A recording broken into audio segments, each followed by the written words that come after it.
not working? Ah.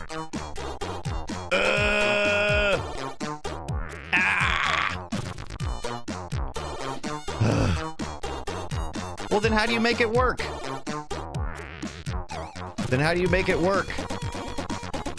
Because now all of my stuff is not going to be in there. Right? Well, maybe. Is it there? Maybe. I don't know anymore. It says the event page doesn't work.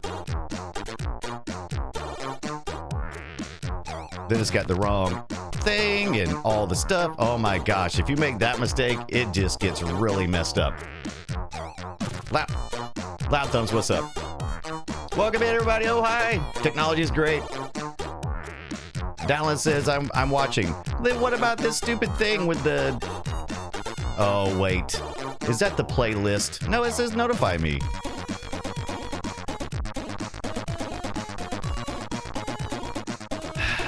So I created the event, but it's not feeding into it, which makes me think that it's going to mess up all my algorithms on YouTube.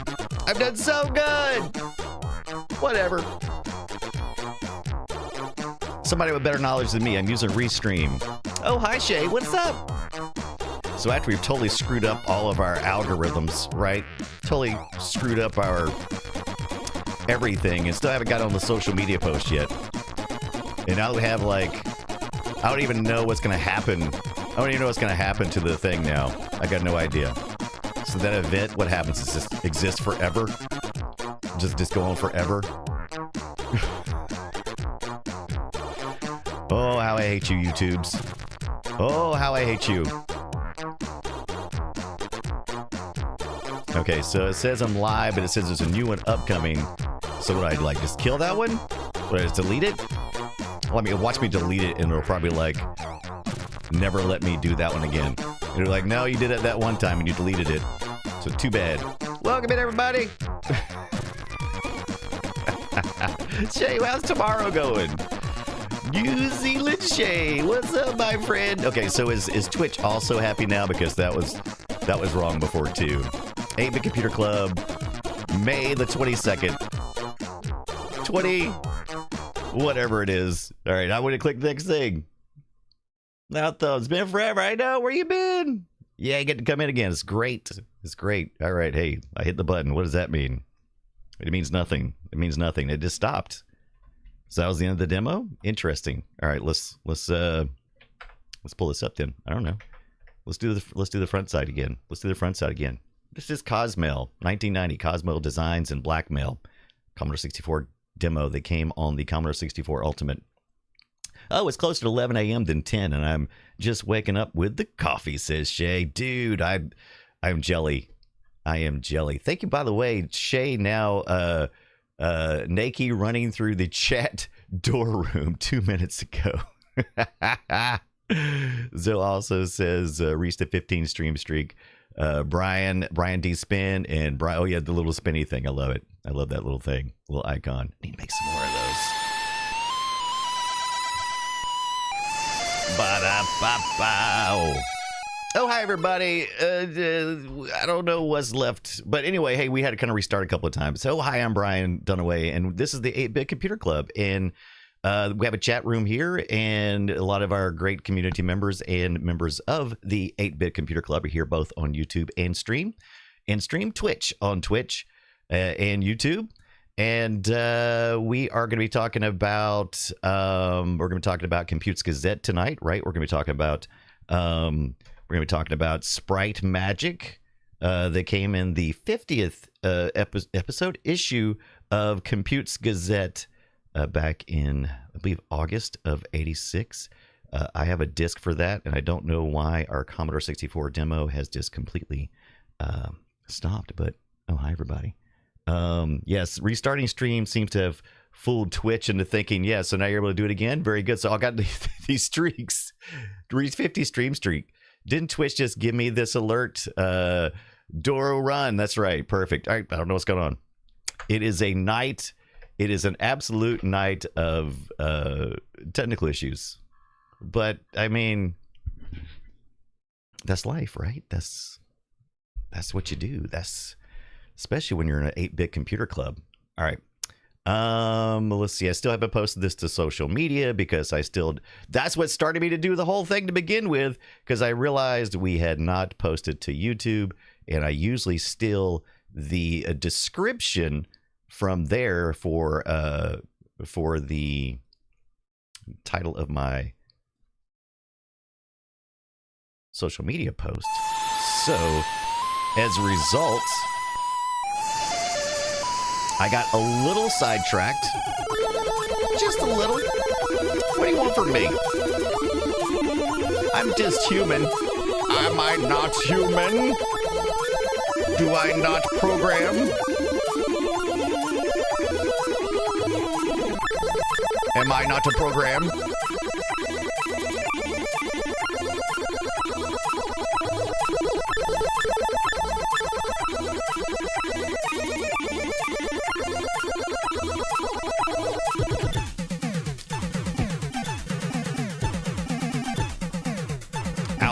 MC Sprite. He's a master MC. Panther Thunder. Panther Thunder? All right. This is the crew, apparently.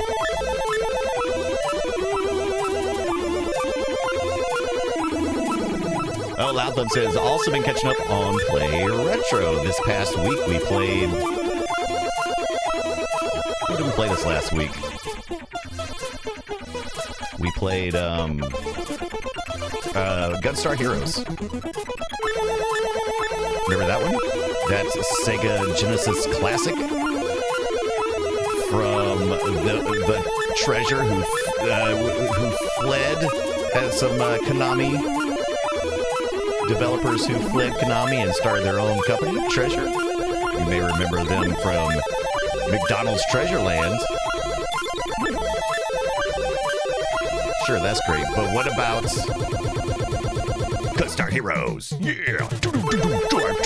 Drop it! Drop it like it's hot! Alright, let's see what we got here.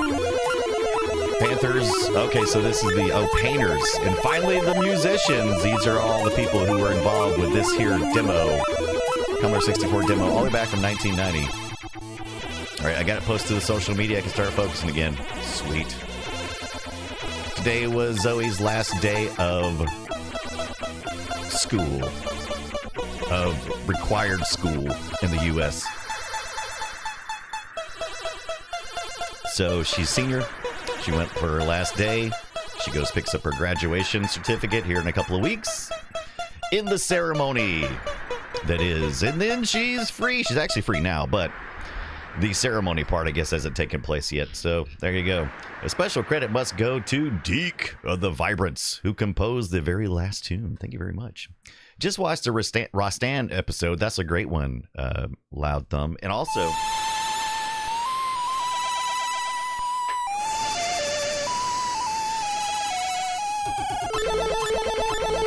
I don't know. I don't think I had this particular 128 yet, but I got Rostan right here, man. I don't think I had this yet when I think I got it afterwards. Have a rotten day, says Oscar. Captain says, congrats, our school ends June 20th. This is a Commodore 64 Taito Jam, or Astan, which we played recently on the Play Retro show. And we should probably load it up on the Commodore 64, or the 128, in 64 mode. Giving us a nice little comic, right? Yeah, look at that arcade version on the back. That is not what you got. Come on, Taito. Get with it, baby. Get with it.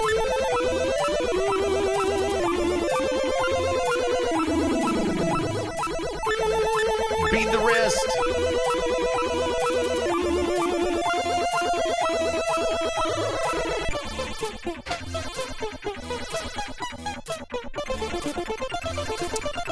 Captain wants to know, am I going to try to retro bright those keys? So this is the Commodore. I have one of these Commodore 128s, but I have another one as well. And it's much more yellow, but it's more uniformly yellow. This one has a little bit all over the place. Getting replacement keys is very expensive. And retro brighting might be one solution. Of course, retro brighting can be harsh on the plastics. And it's not a permanent solution. They will yellow again. but for a short time, it will be magic. So it's a really good question.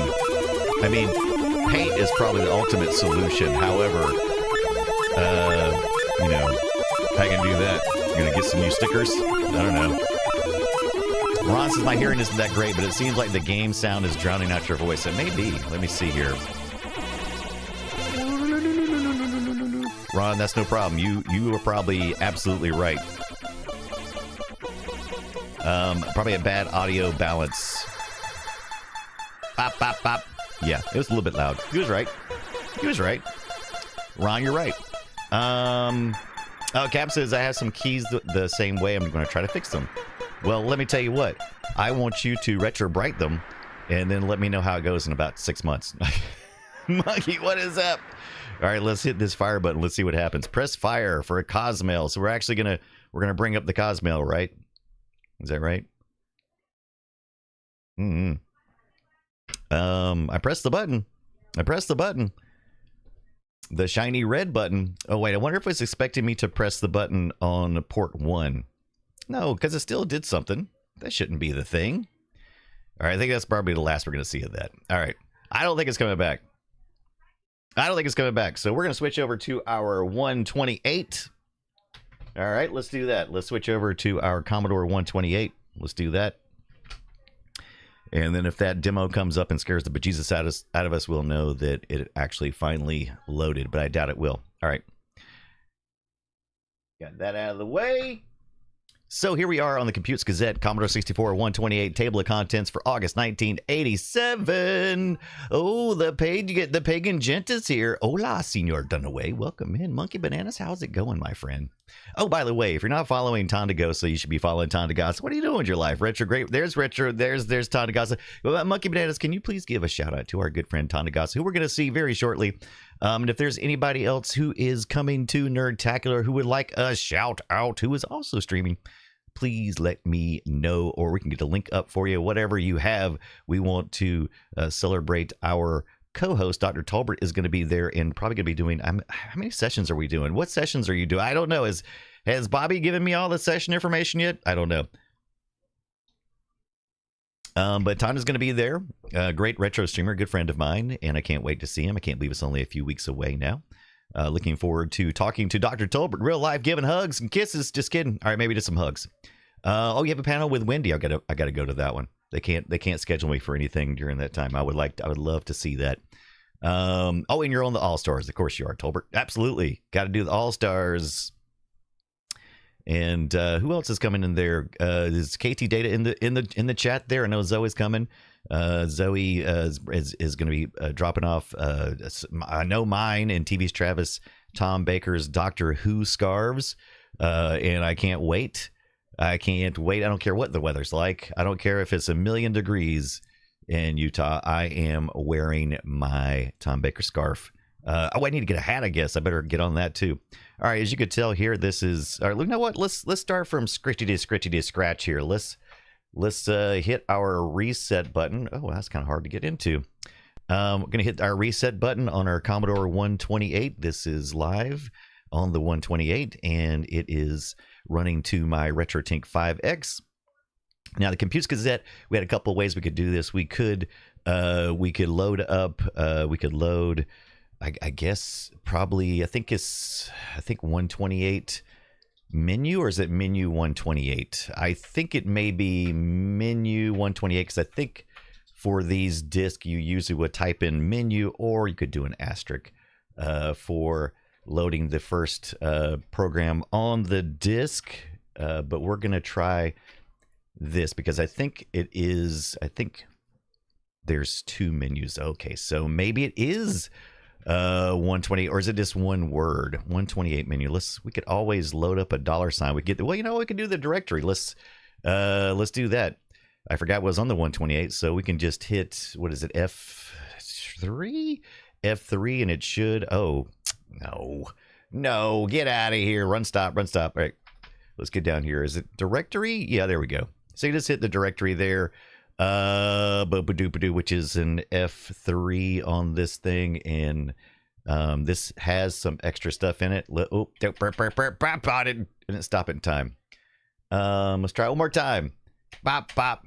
It says menu 128 menu. Okay, so it was 128 menu. See, look at that. Nothing like a 26-foot scarf in the Utah summer heat, says Zoe. Brings the bacon in the chat room. Let's load.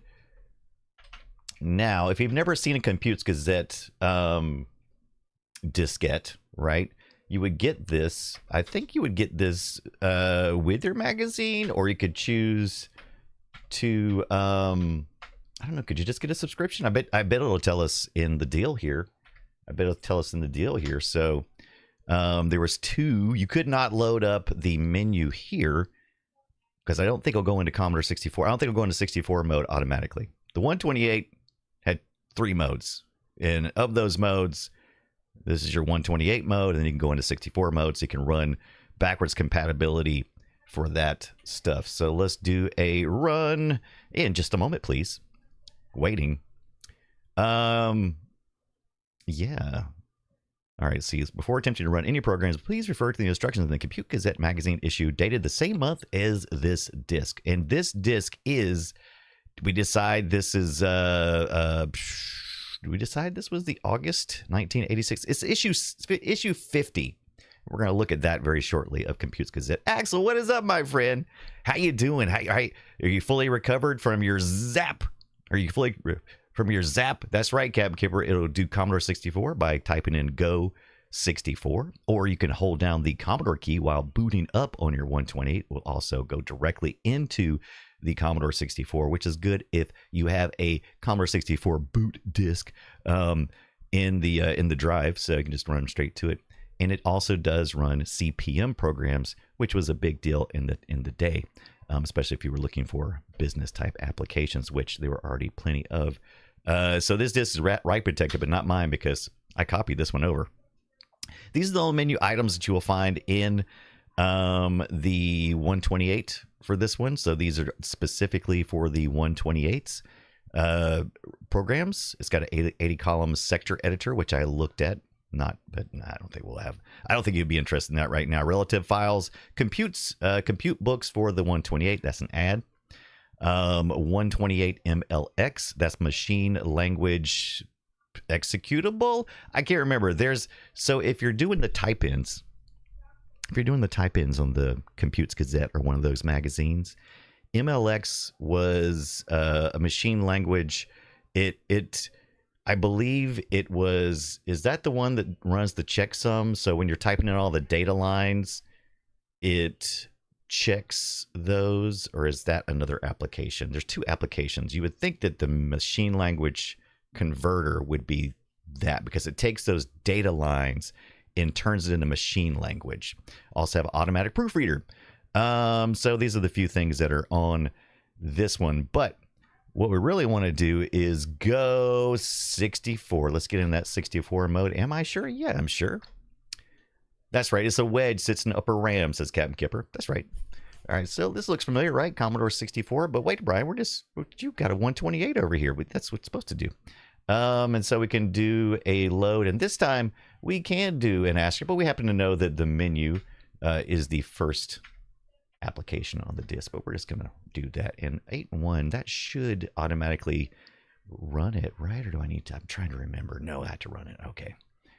I guess it probably just varies. So let's run that. Oh, the Wraith, what is up? It did not do it. I wonder if we're going to have to do a reset, or if I need to load, I could just load menu probably. I mean, we know what it is.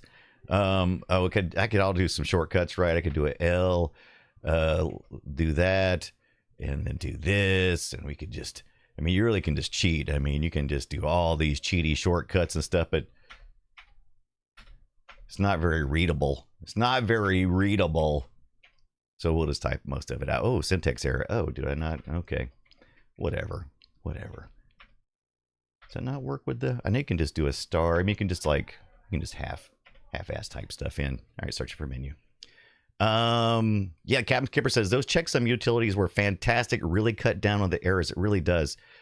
So you would you would enter your start and your end, and then it would do some checksums on those data entries. So if you've ever typed in a program, and especially all those pages and pages of data lines or just data and numbers, like number comma data number comma, it would just go on forever, and it'd be real easy to goof up one, or if the magazine had like a spot where it didn't print out very well, or had some kind of print problem, it would be difficult to make sure that you got the right stuff in there. So those things were really good at. I think that program would like beep at you if you didn't get it right, and so you'd go back, and so you'd only have to like a line of numbers instead of pages of numbers that you might screw up on. The Pagan Gent says, Brian, always wondered just how much stuff, especially critical stuff, is still running on software this old or close to this old. So the Pagan Gent, a lot, believe it or not, and the reason why is because if it ain't broke, why fix it?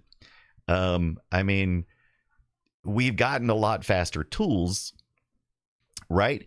And a lot of what pushes us today is graphical, essentially. I mean, you got spreadsheets. You can write. You can write. You can. I mean, you can do just about anything. You can make a budget on this 1 megahertz processor. I mean, it's still pretty. If you write it in the right way, it's still very fast. Mark Stevens, what's up? I'm still waiting for my Ultimate 64. I can't wait to get my next one in September. I've got the C, the new one as well coming. Captain says you type in the line the 2-character checksum and it would accept it if it is correct. That's right, Captain. There's a bakery still using C64 for their cash. Didn't they like stop doing that? Wasn't that their thing? They were like getting ready to retire, and that's what. Or are they still using it? But yeah, I mean, there's a lot of things. And let's face it, Commodore 64, what, 45 years? What year is it?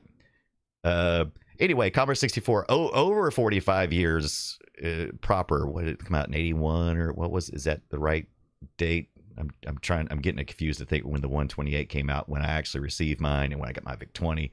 Anyway, the point is, so they've been around forever, but they still are rocking. So why fix something that's not broke, right?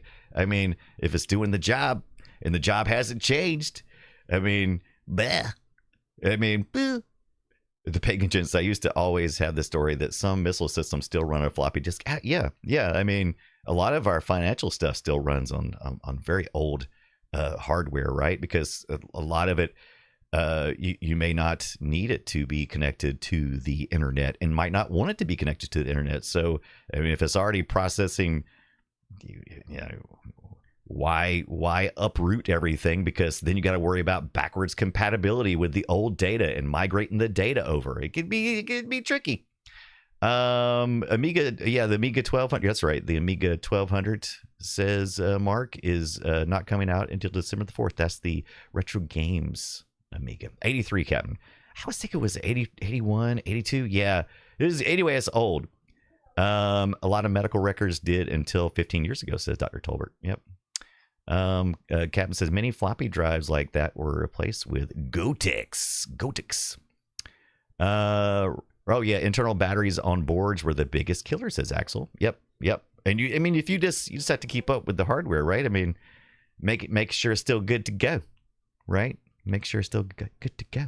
So all right, so we got Sprite Magic, Power Basic, Sprite Flip. These are the applications that are on this issue, Computes Gazette from. Does it say 60? Does it say which one is from? Am I missing it? Anyway, trust me, this is 50. Number 50, issue 50 from 86. No, August 87. I'm such a liar. It's 87. It's August 87.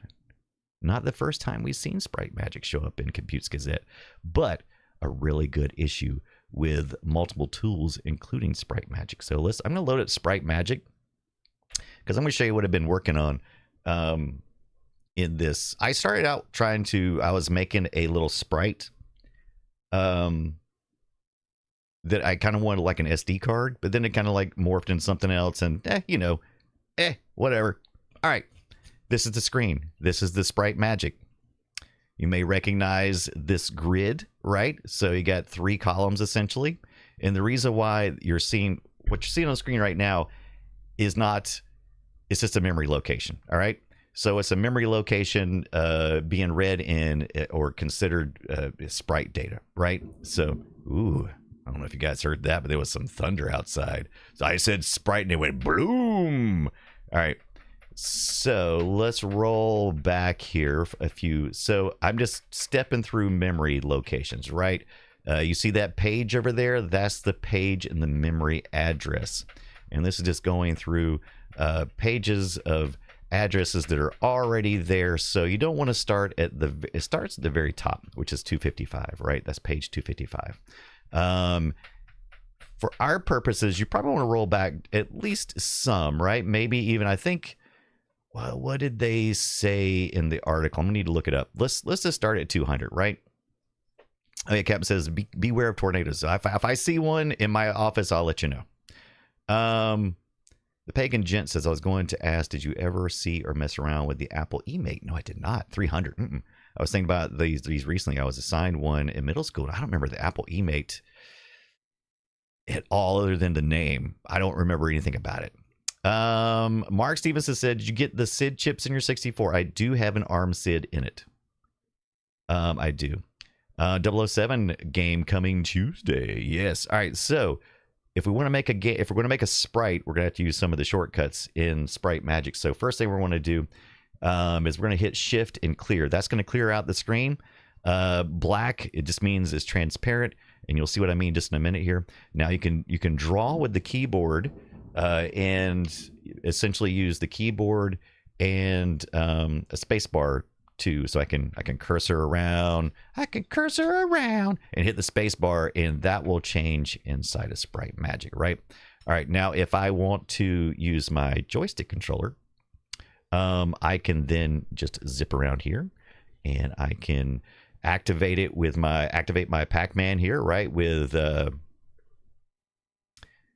my little stick here, right? And you'll notice that what I'm drawing here is appearing over on the right hand side. So, all right, it's a couple of different sprite modes that you can be in. Right now we're in the essentially the high resolution sprite mode that allows us to either have color on, color off, color on, color off, right? So we could let's see. Boop. Okay, so we could do that. There's some modes. If you hit F5 while in Sprite Magic, it will go into, notice how the sprites, let's take a look. Will it, let me start the shift button. All right, yeah. So if I hit F5 while I'm in Sprite Magic, right, what it'll do is it will go into for color mode. But you'll notice that the blocks are now, they will then be double wide. So that's typical. Sprite Magic has taken that into consideration, and it is doing that. So also you'll notice that the background, let's see, what was it set to? We can move around with the background some as well. All right, so that's the default background. Yeah, all right. Maybe that'll make a little more sense to me, because the border changed to white too. I don't like that it does that, but I guess it makes sense. Yeah, we'll just, oh, I guess it does it every time. I guess it just goes, when you go into the mode, it automatically does it. Okay. Well, that's acceptable. Mark Stevens says, you doing a game? I am. The game is going to be a clone of sorts of Lemonade Stand, but with sprites. Lemonade Stand was originally with ASCII characters and was not originally on the Commodore 64, but a clone was written, which I enjoy greatly. My game is going to be called Lemonade Stan, because Stan, he's our character. His currency is bad news. Every time he gets bad news, he gets lemons. He uses those lemons to make lemonade. So instead of a weather mechanic, his real mixture of chance is going to be the bad news he receives. And that's mostly part of the currency. So yeah, we're working on that. So okay, so here we've got multicolored, and we can go through our colors here, and as the border changes, that is the color I'll be drawing with, the same as before. We can click here. Black is erase, and the color is the draw, right? FaZe, what's up, FaZe? What's going on, my friend? Welcome in. I don't know if Monkey Bonanza is still here or not, but if Monkey's around, if you could give FaZe 1 of 1 a shout out, we'd appreciate it. FaZe, how you been? Like I haven't seen you for a minute. We're looking at this Sprite Magic, how people could have possibly been making sprites back in 1987. Sprite Magic came, I think back in 86, they actually put in the Sprite Magic, and I'll tell you who the author is very shortly. We need to get that pulled up as well. So we can just draw around here, you know, make our little graphic, and we can, let's see here. Absolutely. Mark Demons wants to know, so when you're done the game, can you save it to a tape or disc? Yes, I'm going to release it as a D64. I'm also going to release it in a physical media form, such as floppy disk 5 1/4. So if you still have your old drives and stuff, you would do that, as well as a cart. Those are my dreams. All right. So we kind of fiddle fart around. Look, let's do like the cooking shows do, where I talk about what I'm going to do, and then I just pull the thing out of the oven that I've already cooked. So I've already cooked this. We can let's see. We can do an L for load from disk, and we're going to do that. We're going to load from disk, and I happen to know the file name. This is one of the trickier parts. You got to write down your file names or look beforehand. What's up, RDP 5008? Thank you for that sub. Welcome. Let's do it. Yeah, subscribe with the Prime. Thank you so much for that. Are we at ads yet? Have we hit the ad time yet? I hope not. Yeah, ad break ends. That's what did it. That's what did it. That's right. To the magic of television, says Tonda. All right. Let's not get too far ahead without our friends. They're having to watch the ad. So what we're going to do is we're going to load up a demo real quick from our Commodore 64 Ultimate, which is right down here, right? All right, so there's the Ultimate down here, right? We've been playing with the Commodore 128 up there. Let's see here. That's not the one I wanted to go to. Let's get switched over to number 3, Brian. Number 3. Let's get switched over to number 3. That's a 128. That's right. At the top, we got a Commodore 64 Ultimate down here, which is the Starlight Edition, and this is the Commodore 128, which also runs in 64 mode, as well as another mode, CPM. But what we're going to do right now is we're going to look at a demo from the scene. So let's see. There we go. Let's get back into here. Now, our good friend, X-File, Tower Powered 92%. Oh, Vertzum. Have we looked at this? Oh, no, not doing one of those. I am not doing run this config thing first. I am not doing it. Unboxed. Have we done this one yet? The 6581 edition. Let's see. Bonsai, check out. Distributed Commodore 64. Trivia, load the demo from side 2 and also from side 3 for an extra screen at the beginning. I feel like we've done that one. What is this? Unknown. Ooh, Music Shop. I don't know what that is. Unsound Minds. Have we done this one yet? Bite Rapers. Rappers? Rapers. No. Bite Rapers? Rude. Let's check it out. Oh, you like to see the hat one night? All right, we could do that. Axel has requested that we do the hat. Now, I don't know, do we have, I don't think they included this one on here. So what we're going to do is we're going to run over, we're going to get back to Sprite Magic here in a minute, I promise. But we're going to run over to csdb.dk and we're going to look for the hat. We're going to call this a request from Axel. If you're not on the Discord server, you really should be. Axel post an excellent Zap 2026 live video exclusive just for us to take a look at. And it was pretty amazing seeing all the legends out there at the Zap 2026. No Jiffy DOS. We can absolutely, we absolutely can do some Jiffy DOS. We can do it virtually on the Commodore 64 Ultimate. And I also have Jiffy DOS installed on my 128. But we're not doing that. The hat. What do you think about that? Can you give me some more? Oh, there it is. C60 demo by Fairlight. Oh, yeah, I love Fairlight. So Fairlight's awesome. Oh, this one looks good. Yes, yes. Let's take a look at this one. We can download this on the zips. I'll need to get WSFTP up. Hold on a second. Or WinSCP. I'll take you along for the trip, too, so you guys can see what I'm talking about on screen. Let's see. Boop. There we go. Here we are. And this is, let's see. Click. While we do that, we'll take a look here. This is the hat, released in 2026. Back in February 2026 was a C64 demo for the demo competition at for the data. For the data. For Javadil. For Dabadibble it's a demo party. Love it. It's Sweden. Look at that place. How do you say that on Lotter? There's a Joblan. Jobland, is that right? Or is it just jammed lawn? Am I saying it? I'm probably trying way too hard. I'm probably trying way too hard. But let's check out the chat here, the hat in the chat. Let's take a look. Let's get back on this. Get my WinSCP pulled up. And where are you at, WinSCP? Where did you go? Where did you go, WinSCP? You can turn on your FTP if you haven't done that in your Commodore 64 Ultimate. I've got mine connected. And I has it doing the thing. All right, let's see here. The hat. Extract. Did you pick up anything while you were there, Axel? Did you pick up anything cool while you were at the Zap? Did you get a magazine or anything? Zap was the Commodore 64 magazine in Europe during the 80s.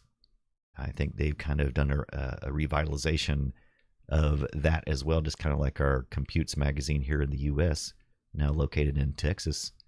How come I'm having trouble finding the hat? There it is. There it is. All right. And where is WinSCP? Where are you hiding?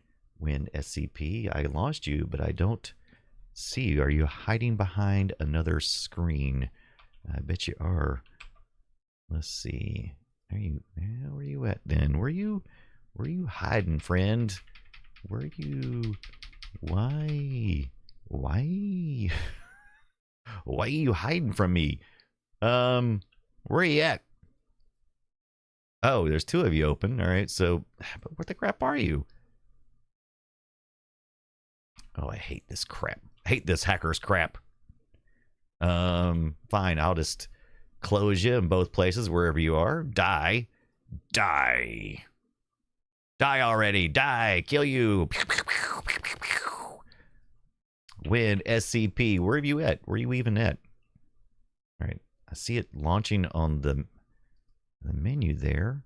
How come you won't show thyself? Oh, I bet it's, but it should let, there it is, you butthole. I hate when it does that. It got behind my what's the word I'm looking for? The teleprompter I have. So it must still, the teleprompter must be still detecting that other is an interface, which is a bunch of crap. There's a bunch of crap. All right, let me see. Move to USB demos. That's it. Needs to go to there, right? Fine. Be like that. Then move to demos. Why is that not there? USB 1 demos. Target remote path. Won't let me do it. Fine, I'll delete you. It does sound good. We're about to check it out. We're about to check that chip out, actually. Delete. All right. USB demos. Why wouldn't you just let me do that? What a jerk face. What a jerkin face. Herkin jerka. All right, there we go. Meek. There we go. Now let's get out of that and get back into it. And we are looking for the hat. What's up? Welcome in, Avian. What's up? How's it going, Avian? Just subscribed for 55 months. Look at that. Look at that. That is crazy. Ah, it's another 05. Why would you do that to me? All right, here we go. This is by request from Axel. Since C64 Ultimate came out, C64 prices soared. Yes, they did. Yep, Mark, they sure did. People trying to, say, well, I'm just going to get a real one. Just going to get a real one. Okay, we need to get all the details up here. Because this is not Cosmel. Cosmel!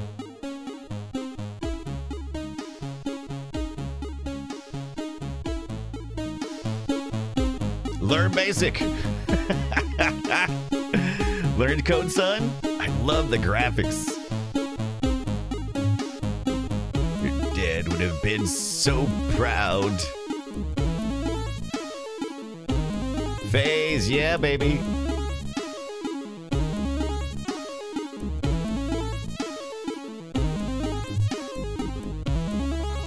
Let's watch that Sid do his thing, Sid.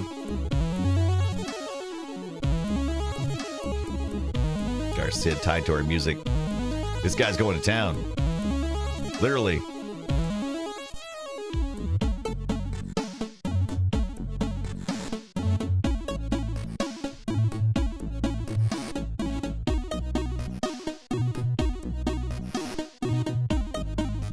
The pagan gent said parrot at the door is going to haunt my nightmares. You're a wizard. Love this sprite animation. Very smart. The hat.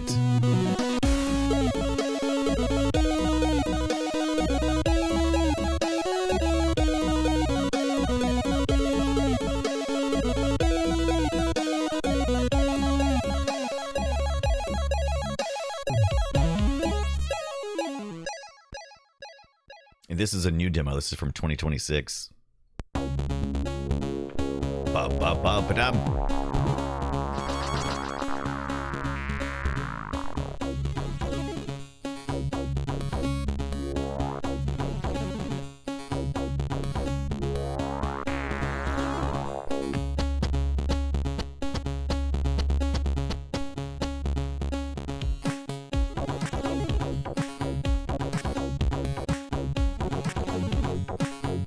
Love this. Love these blocks. Nice.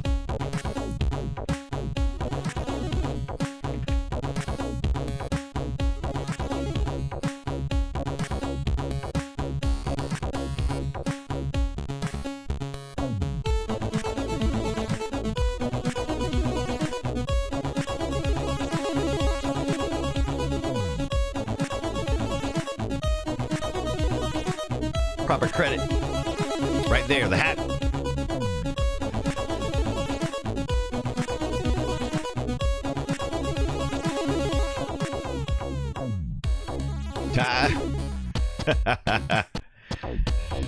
Rim sprites. Oh, look, he's got the balloon. He's got that air balloon. Oh, I love this. They're setting us up. Max 8 sprites. Guess what?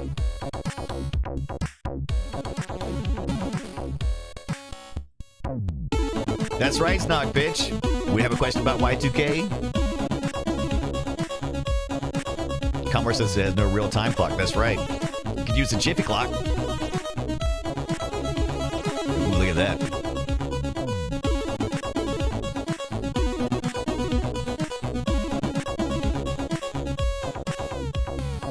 Is there anything that Ultimate can do, but on original 64 you can't, says Mark Stevenson. They tried to keep it as FPGA, so it tries to emulate the hardware as close as possible. Yeah, Avian says, I never had a Commodore. Yeah. But that's a good question though. Y2K, yeah, that was a problem, right? Dates and stuff. But no, it's you could actually add a clock. You could add one, and some people did, especially once we got like GOS and that kind of stuff, or GOS.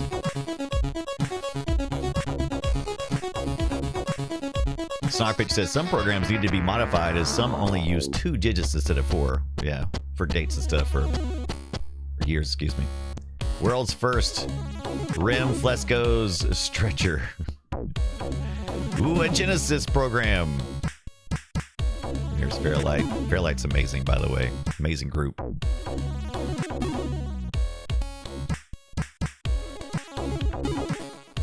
This is tight. This is tight.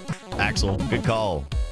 Did they run any demos at Zap 2026 live? 12. We're going 12 this time. Look out.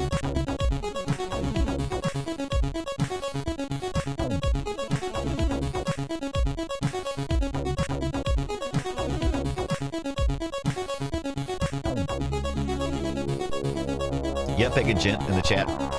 Y2K and 2-digit issues always made me wonder why they thought their own products would be obsolete. I believe the common belief was that computers would only be replacing your computer every couple of years, right? That was the idea. And so they didn't think it'd be an issue. Plus backwards compatibility? I mean, who thinks of that? I mean, like, right? I mean, or somebody want to run it next time. That's the reason why the 128 was such a hobgoblin of mess. Because it really did. It really tried to be like, we're gonna make everything. We're gonna make a tool that is compatible as possible with all the software that's already out there. We're gonna give you a reason. All right. Mark says my C64 Ultimate says has left the factory. Exciting times.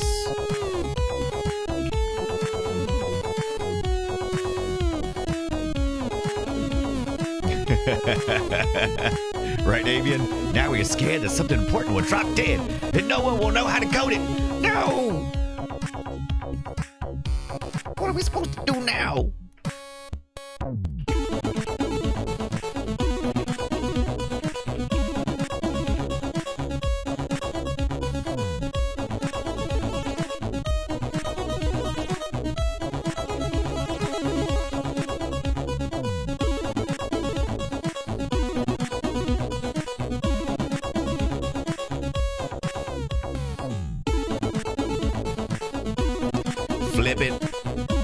Flip it. What, I got like a flippy? What, I got a flippy over here? What do you think I am? Like, you got some kind of... Fine, I'll flip it. Oh, by the way, when you get your Commodore 64 Ultimate in, it'll say in the book, it's like, toggle the little rocker switch to get it, to get to the menu and stuff. Bump that. The one I have it's just too stiff and poo-berry, so I always just use the Commodore key over in the corner and restore, and that'll get you in and out. So hold down the Commodore key, hit the restore button, and it'll take you right there. And when you're doing these demo discs, you'll want to, since we ran the first disc, we're flipping, so we just need to mount the second one, not run it. But I may have screwed up by going back and forth because I was holding that Commodore key down. Let's see what happens. I said all that, and now I'm like, maybe I need to, what happens if I just mount the disc? I think that'll do something. I crashed it, Axel. I crashed it hard, didn't I? Ugh. Look at me. Look at me doing something stupid. Monkey Manage, go to bed. Do it. Get some sleep. Oh, man. We might have to come back to this in a minute, right? Let it run in the background until it gets to the flip disk, and then we can come back to it. We'll just kind of listen to maybe some of the music and stuff while we move forward back to the Computes Gazette Sprite Magic. By the way, thank you everybody for hanging out tonight on this Friday. It is 8-Bit Computer Club. We're looking at the Sprite Magic in issue 50, but it's in other issues as well. I think it first made its appearance in, I can't remember exactly. I've looked for it's like issue 42 or something like that. But then there was a nice big Sprite issue for Computes Gazette, number 50. So while that runs for a second until we get to the flip disc part. Monkey, thank you so much for hanging out with us tonight.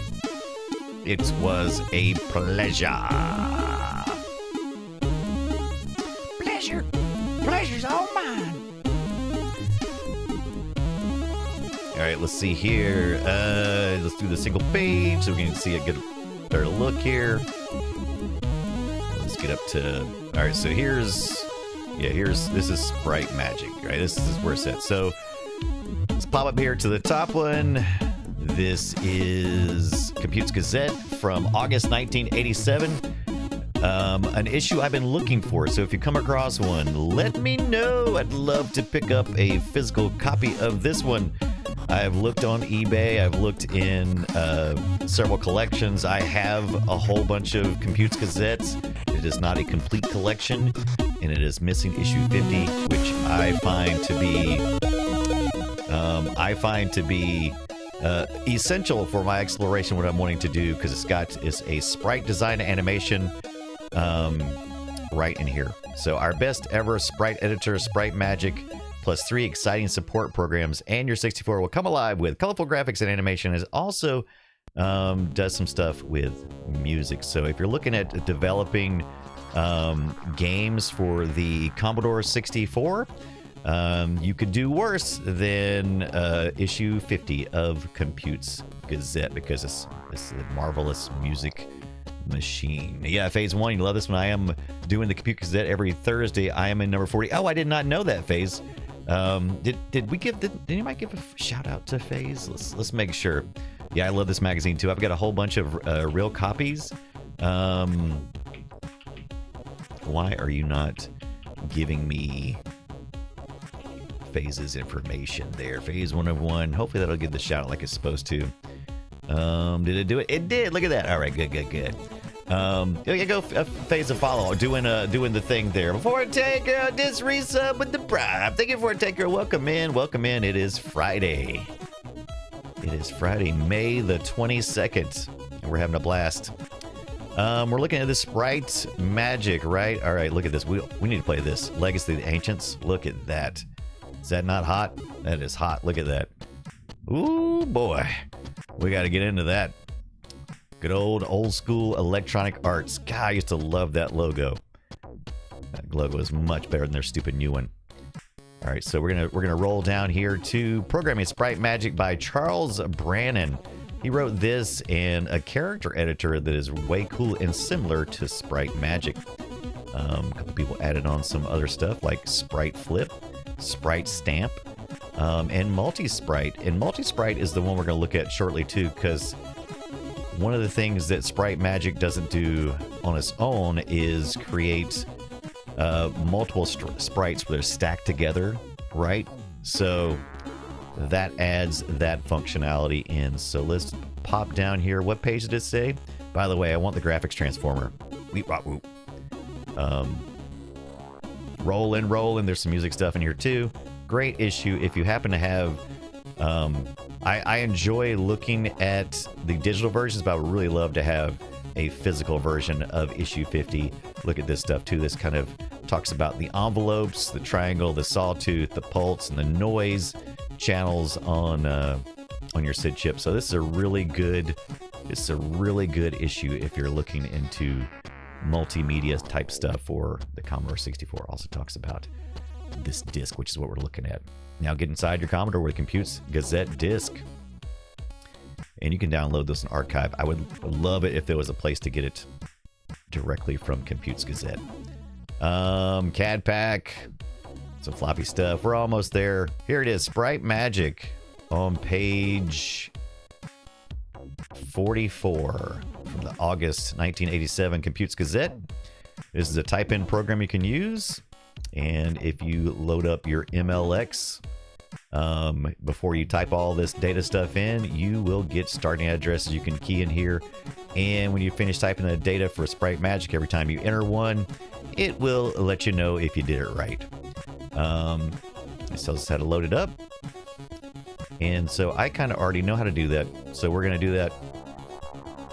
But it goes into, I printed this out, by the way.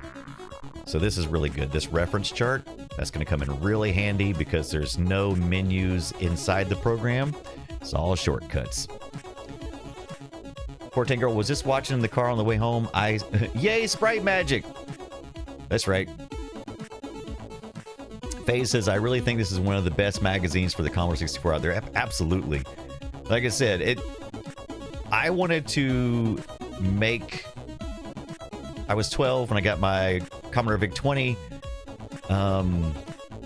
and by the time I was 14, I was starting to enter high school, and I had my Commodore 64 when I was 13, and I was really fascinated by the type-in programs, and I was, I didn't understand what I was typing in necessarily, but I was amazed by the fact that I could make a computer do such a thing, and it sparked a lifelong love for programming, and I never really learned machine language or assembly or anything like that. So I've been wanting to go back and explore it. And one of the things I like to do is use the original tools. There's so many cross-platform tools now for making sprites for Commodore 64. You can use a Phi Simulator. You can do all kinds of, you got a nice little IDE. You can do all that stuff. But I really wanted the original experience that you would have access to. So if I had continued my path and not went other directions, I probably would have purchased this issue 50, and it would have really boosted me to get started on my programming, right? So Capkeeper says their SpeedScript word processor was really great for a free app, right? Yep. It's also, is that on this one? They included it lots of times. Yeah, lots of add-ons from other users, says Capkeeper. Yep. All right. Mark says earlier, I bought it on the April 20th. How long should I get the delivery? Would you know? That's a good question. I don't know what their current lead time is, Mark, at the Commodore 64 or the Commodore.net. But that's a good question. I know that I pre-ordered my new Ultimate C64, the 64C Slimline, supposed to be here in September. So we'll just see how that works out. Phase West says next batch is September. Okay. But yeah, I think, that's next batch. That makes sense. I think Mark's already has his left the warehouse. So it's, he ordered the bread bin, I believe, right? Right, Mark? Is that what you're talking about? The bread bin style, not the new C, right? All right. So finally on the demo, we're flipping it finally. So let's get back to that real quick. Let's watch the rest of this demo, and then we'll get back to Sprite Magic, right? So let's mount this disc. Let's mount it and watch the rest of this demo that Axel suggested for us, right? All right. It's the hat from Fairlight, the Genesis project.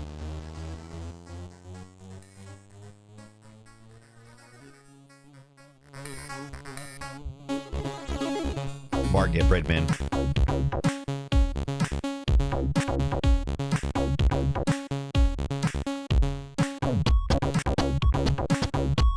Up and away!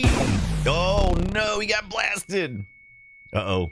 Oh, I like the little earring. Yeah, Mark Page. You got the hot air balloon, Commodore, and sprites. I mean, is that 1, 2, 3, 4, 6, 7, 8. 8 sprites, that's all you can do. That's all you can do. It's 8. What? 9 sprites!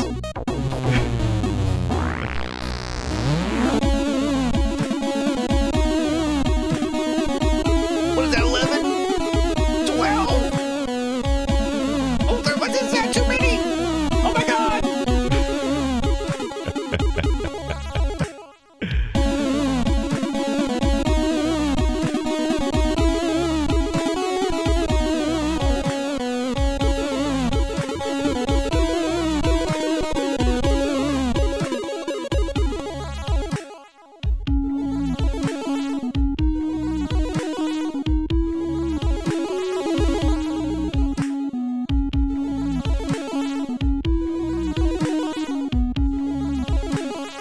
Without that?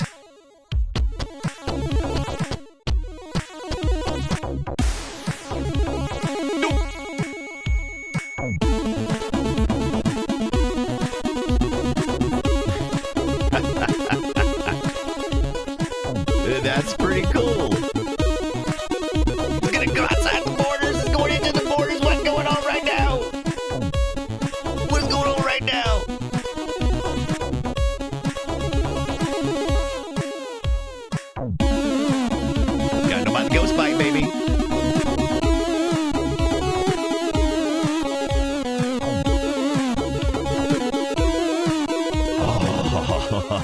That's pretty cool. Yee, that's pretty cool. Absolutely, Mark. Gonna add some music.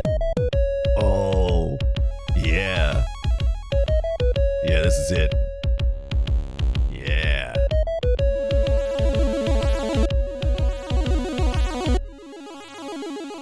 Loving it. Loving it. Axel, that was a good one. The Hat. Check it out. The Hat. Released by Fairlight in 2026 in the Genesis project. C64 demo. Head over to the Commodore scene db.dk release ID 259070. That was some good stuff. Absolutely. Love me the demo scene. Now let's get back to Sprite Magic. That means we'll head back over to our Commodore 128 that is already running in Commodore in the C64 mode. We've been looking at our Commodore 64 Ultimate, but we are back over here on Sprite Magic. We were doing a load of, that's what I was doing before we stopped. Oh, wrong keyboard, Brian. Trying to type on this one. I need to be ups here. Have a rotten day. Oscar, that is quite grouchy of you. That is quite the grouch. Captain says most C64s ran in 64 mode all the time. This is a fact. Yeah, I mean, unless you had purpose, like if you were doing some CPM stuff, maybe. Is this, I guess it's just according to what your intent was. But I think a lot of people, when they purchased it, certainly my dad was purchasing it because it was the next model in the line. He'd gotten the Commodore VIC-20, and then he went to the 64 because that was the next thing, right? Had the latest basic and well, I guess weren't it both basic too? I guess because they got that from Microsoft. But yeah, anyway, you would assume it would be the next best thing, and the 128 just meant more, right?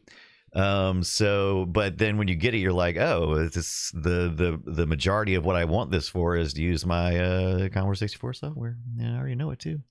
Oh yeah, did you know that so Snog Pitch says, did you know the 128 has a built-in sprite editor?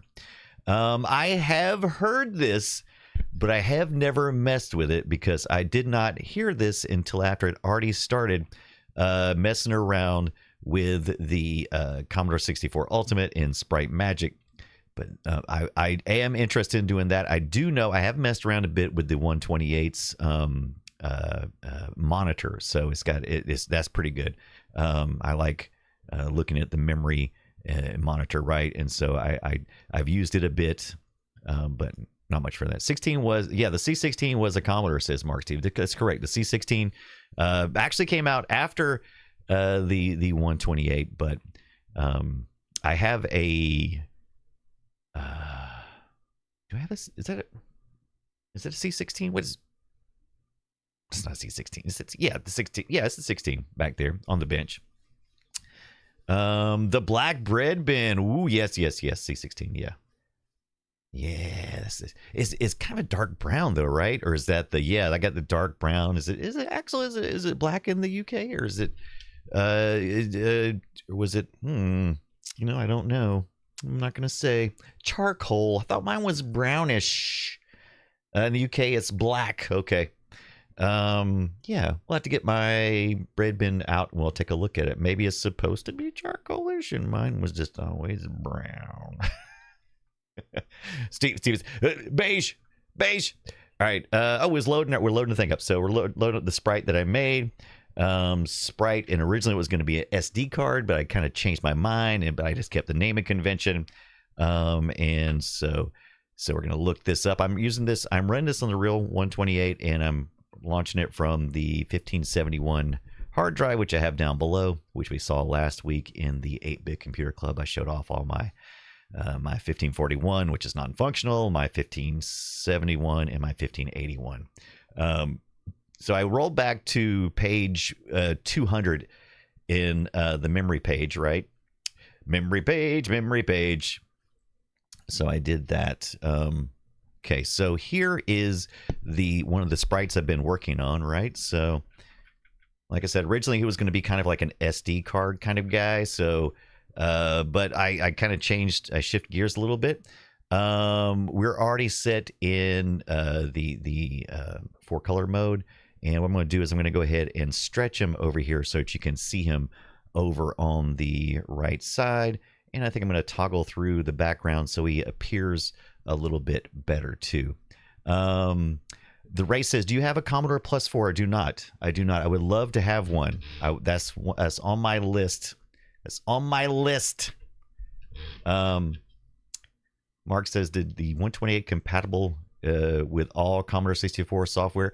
Yes. So in the Commodore 64 mode, it is supposed to be 100% compatible. That's what they say. Right, Capkeeper says 99.9999. I feel like there's probably a little fiddly bit that there's probably some piece of software that took advantage of. So any programmer that programs,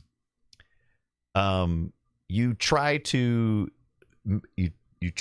start your program typically within the framework of what the designers of the hardware intended. And then as you start to reach the limits of what that can do, you start using the idiosyncrasies of the machine. So sometimes you will take advantage of what looks like a flaw, and you'll take advantage of that to make your program function as you would like it to. And so that's usually where you run into compatibility issues further on, because when the hardware manufacturer and the whoever's making the hardware and the kernel and everything, they might try to fix something in between revisions, right, with boards or whatever, and they may fix something, and if your program is using that flaw that the manufacturer saw as a flaw, then they may fix it, and that might cause some compatibility. So yeah. Amy says, why is this giving me Aqua Teen Hunger Force vibes? That's a good question. I do love me some Aqua Teen, so maybe I was inspired a little bit by that. Even the fact that I remembered that also makes me wonder why I remembered that and not more important things. Axel says, I have a Plus 4. Not sure if it still works. The TED chip is some fail. Yeah, that's what's wrong with the C16 is the TED chip, I believe. But I think I've replaced it. I've got an extra TED chip, and I didn't have any luck, so I still got to look at that.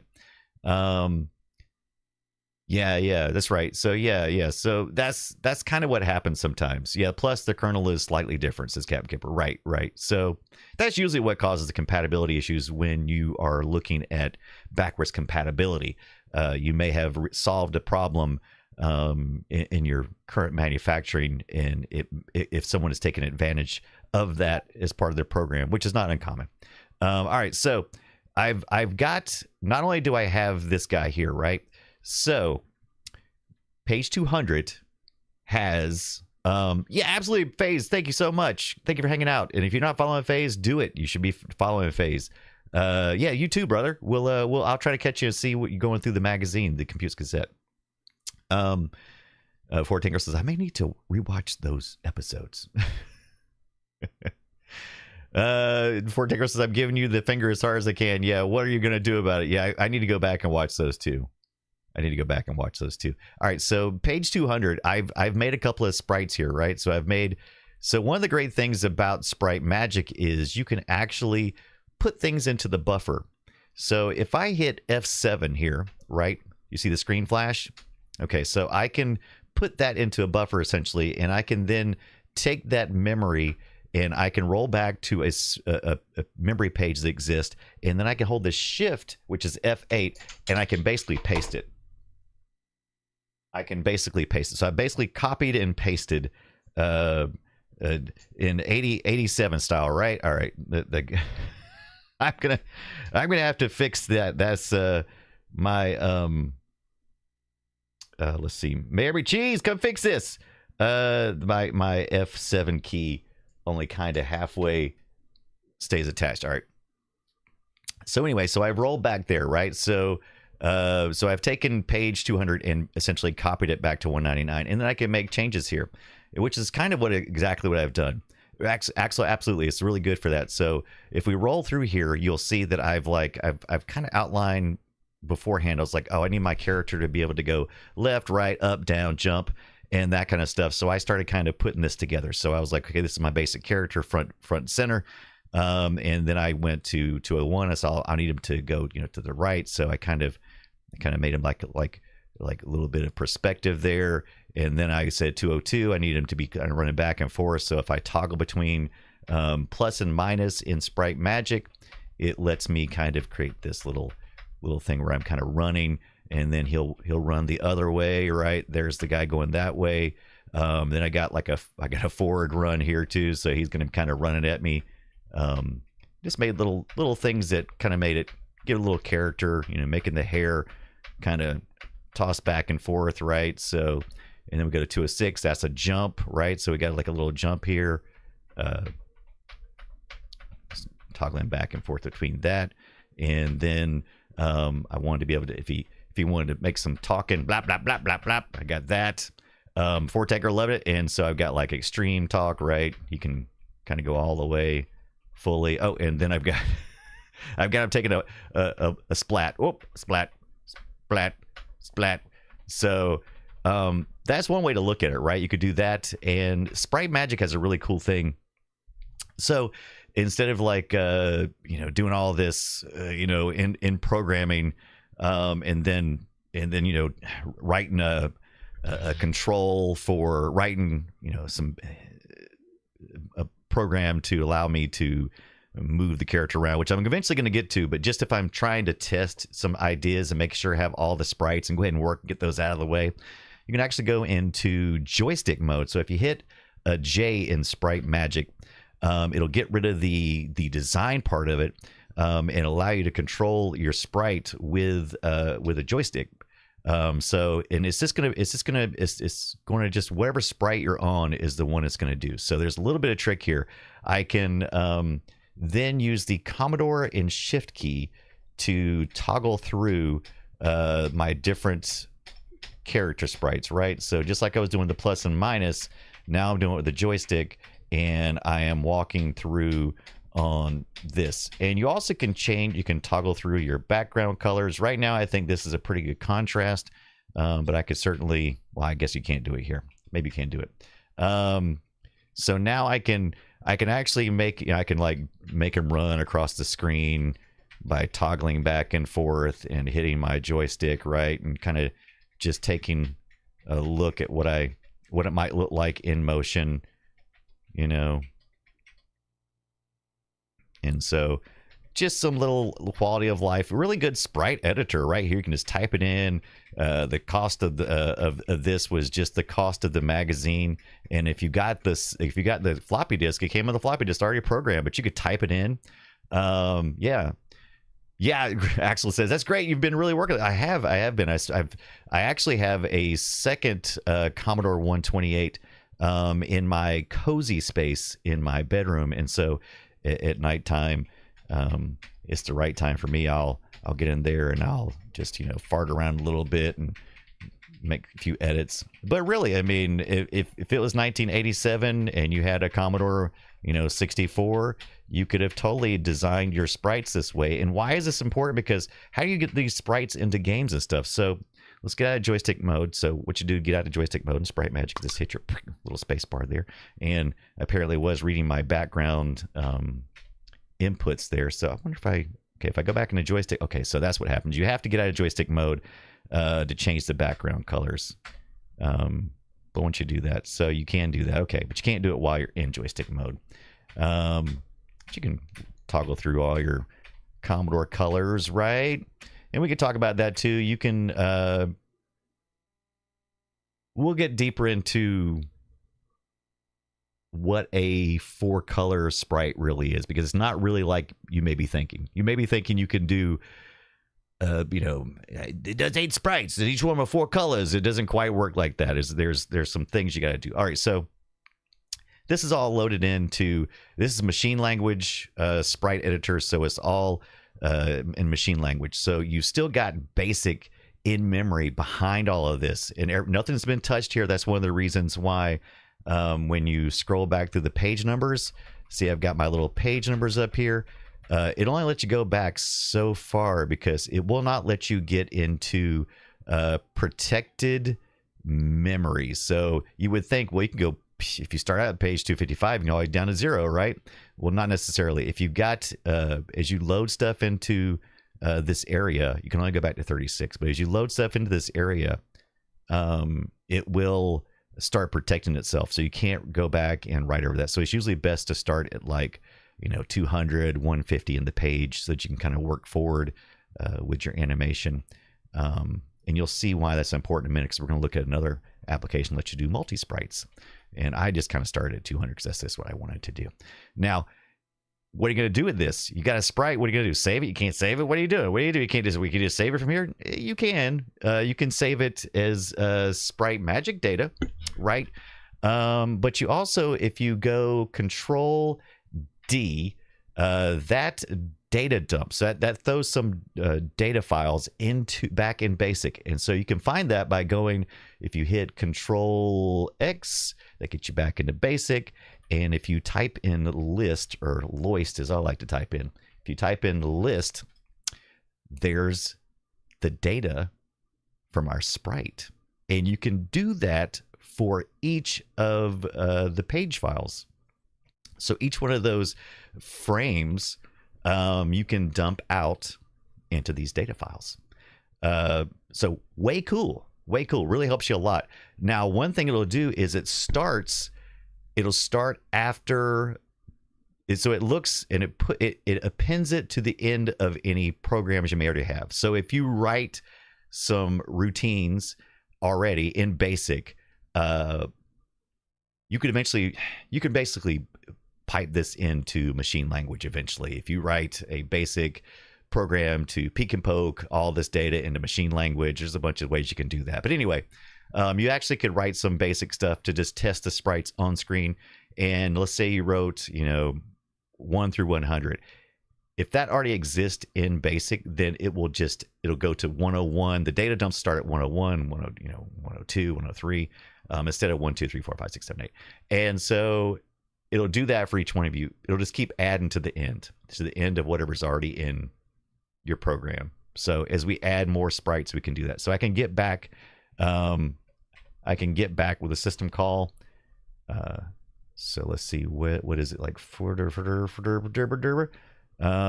It is it's 49152. No, it's 49152. So you get back to the program, and all that sprite data you have is still right in there. It will take you to the top of the page file, so you will have to go top of the pages. So excuse me. So I have to go back, and it also reverts back to that mode. So you have to get back in the mode you were in. Get back into your mode, baby. And you got to do your little stretches and stuff too. So you got to get back to that. That's the reason why I would dump it all at once. So then I would just go, I got this guy, I hit Control D again, and then I would go increment to the next one, hit Control D, and I write all this stuff down because, I want to know which sprite is which. And I could actually do in between, I could like write a little rem statement saying, this is this guy, and this is that guy. But if we exit back out to our basic again, we do a list. All right, see, now we got all that sprite data. Tolbert says, he looks very angry in 2-color. Why is he so angry? What did you do to him? So that is the basics of Sprite Magic, and I've already saved all my data, so there's nothing there. So what I'm going to do now is I'm going to just hit the reset button on the 128. That's going to take us back out to here, and I'm going to turn off that demo title, even though we did watch that earlier. And this time we're going to, I think when you load, I think Sprite Magic automatically loads MultiSprite, but I'm not sure of that.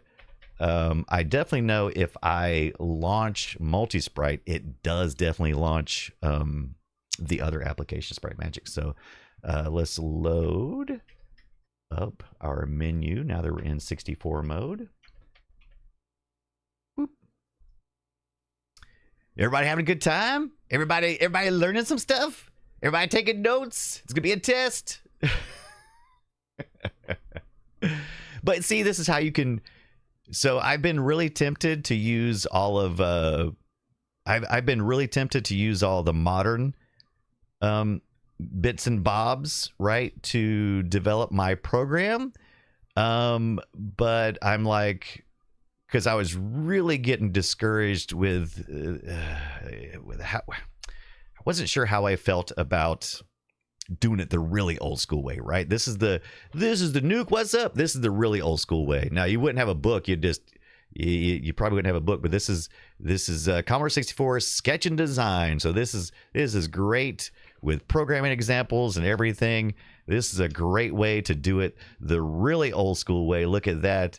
The sprites, get a little look at that there. Sprite worksheet, baby. So what you do, you'd start coloring in the squares, the little grids there, and then over here you type in the data numbers. You'd do your stuff here. You go across that first line. You'd add all your math. You'd math it up, and then you'd write it in over here because you're going to use that for when you're typing it in. And of course, this is the high res graphics like we look at by default. And when we get into there, and then I think there's more worksheets back here for other sizes. But that's how you would usually start, right? So custom characters. Oh, you can make little custom characters there as well. Look at that. So that's a little character set you can do. So there you go. Is that what's happened there? Thank you for the follow, Luckman. What is up, Luckman? So there's your custom character sets, and then your screen worksheet. That's your big bitmaps, like you're making your backgrounds and stuff. There you go. There's your numbers. Got to get in there and figure out where all that stuff's going to go. And then you got some music worksheets, right? This is all very tactile, very cool. And got a little programming in the background. The background in the back. So that's one way to do it. Or mid technology of Compute's Gazette issue 50, you can use Sprite Magic, which is, it's kind of like it's the in-between thing, right? Actually, I read into what app games designers used in the day, and most of them did it old way on paper. That's right. If you were really old school, you'd do it like that, right? That's what you'd do. Same. But there's a couple of Sprite applications in this. MultiSprite. See, I was invested into the Compute's Gazette way, kind of like I was invested into drawing the Marvel way. So that's where, if you were really cool, you could just draw, right? You could just draw. But I wanted to learn how to draw the Marvel way. So I don't want to draw. I didn't want to draw a bunch of fruit. I wanted to draw something cool, and that was my personality, right? So I definitely got those books, How to Draw the Marvel Way, even though I had life drawing books that, other people gave me, and those are really good. But, I'm like, give me some Bern Hogarth. Conspirico, what is up? Conspira is here. What is up, my friend? Welcome in. And so the books I really got into was How to Draw the Marvel Way, because that's what I wanted to imitate the people that I loved, but I wanted to do it, I wanted to learn their way, so I did. And that's the same with compute. That's the same way I did with programming. I was learning the Compute's Gazette way. So this is definitely the path that I would have most likely have taken. Because I play some D&D and stuff, but man, I was ready like instantly. I was like, man, can I do this on my Commodore? I mean, here's your sheet of paper. Make yourself a character. And I'm like, I don't mind drawing my character, but I don't know if I want to write a bunch of crap. Can I not just program this into my computer and knock it out of my Okadata? Can we not do that? So MultiSprite is the thing that I want to look at next. It's loading MultiSprite boot from the disk, and it's going to load the MultiSprite, and it's also going to load in Sprite Magic, because MultiSprite by itself doesn't really do anything. Avian says, Brian, when you learn how to draw the Marvel way, please tell me it was better than Rob Liefeld. Yeah, it was good stuff. All right, so as you can tell, it looks like the Commodore 128 screen, but it's not. It's still in the Commodore 64 mode. Now, if you read in the magazine, this is why it's important to have the magazine. You can go on to page. Let's scroll down here. Oop, my bad. I think I scrolled too far. All right, I'm going to show you guys what I'm talking about here in a second. As soon as I get to a page that looks like what I'm wanting. Star printers, power basic. All right, let's see. That was not what we needed. Sprite Stamp. That's not it. That look is all I wanted, Brian. Donna says I was copying Todd McFarlane line for line. Yeah. Jiffy DOS don't need the chip. Do you on the so Jiffy DOS for the great question, Mark Stevenson. So yes, Jiffy DOS is actually still available for purchase, and you can and not the hardware, the kernel and stuff. So you can actually purchase the licensing for that to use on your Commodore 64 Ultimate, which I did. But I paid like the most. I think you get it for like $14, but I think I went all out because you'll need Jiffy DOS for your machine, as well as any virtual drives or real hard drives you're trying to run, which you'd need real Jiffy DOS there. Axel says I'm going to install Dolphin DOS. Yes, I wonder how that goes. Give me some. Give us some feeding in the Discord where we get a chance. All right, MultiSprite. John Augustine adding on to the Sprite Magic. Easily combine up to 8 sprites to make larger, more realistic images on your Commodore 64. This machine language enhancement to Sprite Magic, a disk drive, is required. All right, so you got to type this baby in, use your MLX to make sure you did it right. But we don't have to do that because we've just done the thing, right? We've done the thing, we've loaded it up. And to activate this, you need to use 2 sprites as an example. So we want to start at 150. All right, so Sprite Magic and MultiSprite will be loaded, and you'll see the familiar Sprite Magic screen. Go to Sprite Definition 150. So let's get to 150 in our numbering here, our pages, right? So we're just gonna roll back. Is that a DK64? So look at here. So do we still have this guy in memory? So I guess we never took him out. We just did a reset. Yeah, we just did a reset. We didn't actually turn the machine off and on. So we still got our Sprite guy here. So we actually probably can copy him into the buffer and take him with us, right? So that's I did that. That's my bad. Oh, look at this. Okay, so I've already started building him here. I didn't mean to get ahead of ourselves here. Let's see here. Oh, how do I get out of this mode? There we go. All right. I didn't mean to get ahead of ourselves here. All right. I may need to clear it because it might be confusing. So anyway, we're going to go back to 150 as suggested by the article. All right, let's see. But we need to, first of all, clear the screen, which is Shift Clear Home, and then we need to do a reverse. And the reason why we do a reverse is so that we can see. We want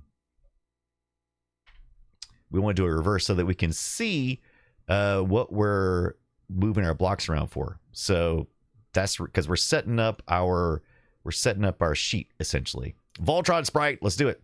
All right, so we can then go advance 1, so to 150. We'll do the same thing again here. We will do a shift in home, clear it out, and then we'll do a Control R for reverse. And okay, so now we need to do a British pound sign, not the US pound sign, but the British pound sign, right? And the screen will flash to let us know that is in the mode we need. Is that right? Maybe we got to go back to 150 to do that. Let's do that again. All right. Okay, maybe I'm going to do some reading. I've got to read. All right.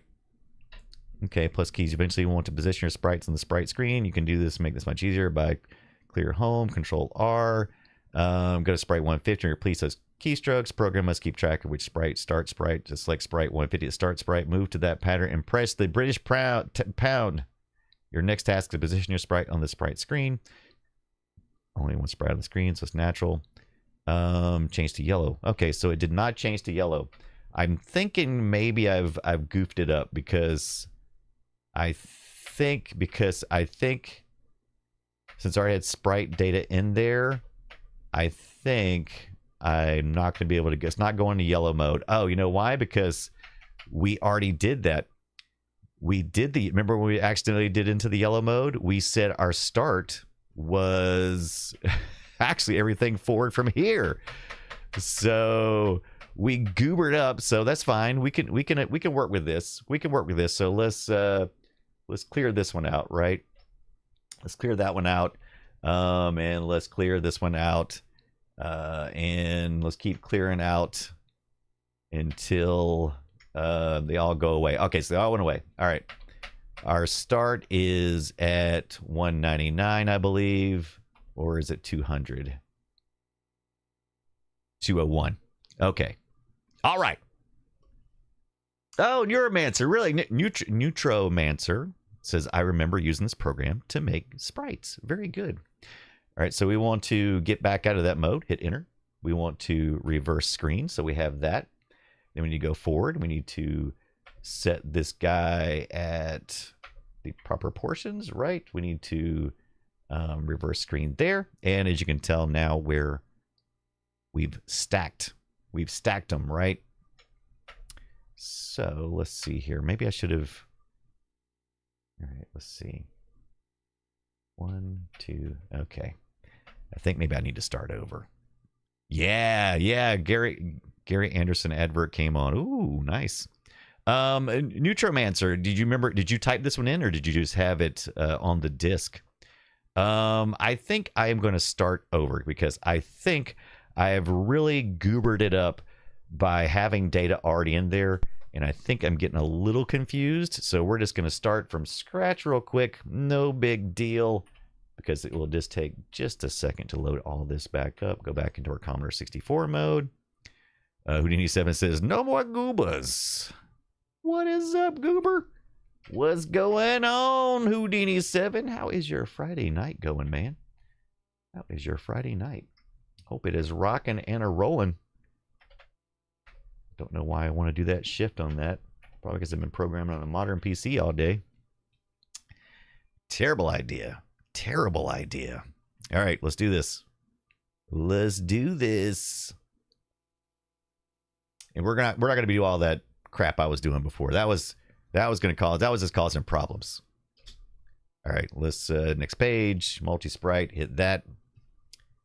MultiSprite boot. And this is run on a 15. This is a real Commodore 128. This is a real speed. Real Commodore 128 running in 64 mode. Pulling off from a disk a 1571 drive that I wrote on these Highland diskettes, right? Love to have the original on this thing. Saturday morning, Mark says, it's Saturday morning. All right. So let's go according to what the program says. Now we do not have any sprites in our buffer this time. Oh, dadgummy's still in there. All right, that's fine. We'll pretend like he's not. I guess it just doesn't. I guess it. All right, so let's go to 150. Let's go to 150, and I probably could just clear the memory. I probably could have done that. All right, so we need to shift home, clear the screen, hit reverse there. Go to the next screen, do the same, shift home, and reverse. And then we'll roll back to there. And now we'll do our starting for the MultiSprite, which is the British pound. Bloop. And we know it is because the screen turned yellow. And now that we've done that, let's see what our next step is. All right. Your next task is to position your sprite on the Sprite Magic screen. Sprite Magic normally shows only one sprite on the screen, so it's natural that it also puts in the same place. But MultiSprite can move his sprite, so you can make horizontal multi-sprites, vertical multi-sprites, or overlaid sprites. When you press the pound key, the screen color should have changed to yellow. This means that MultiSprite is ready for command.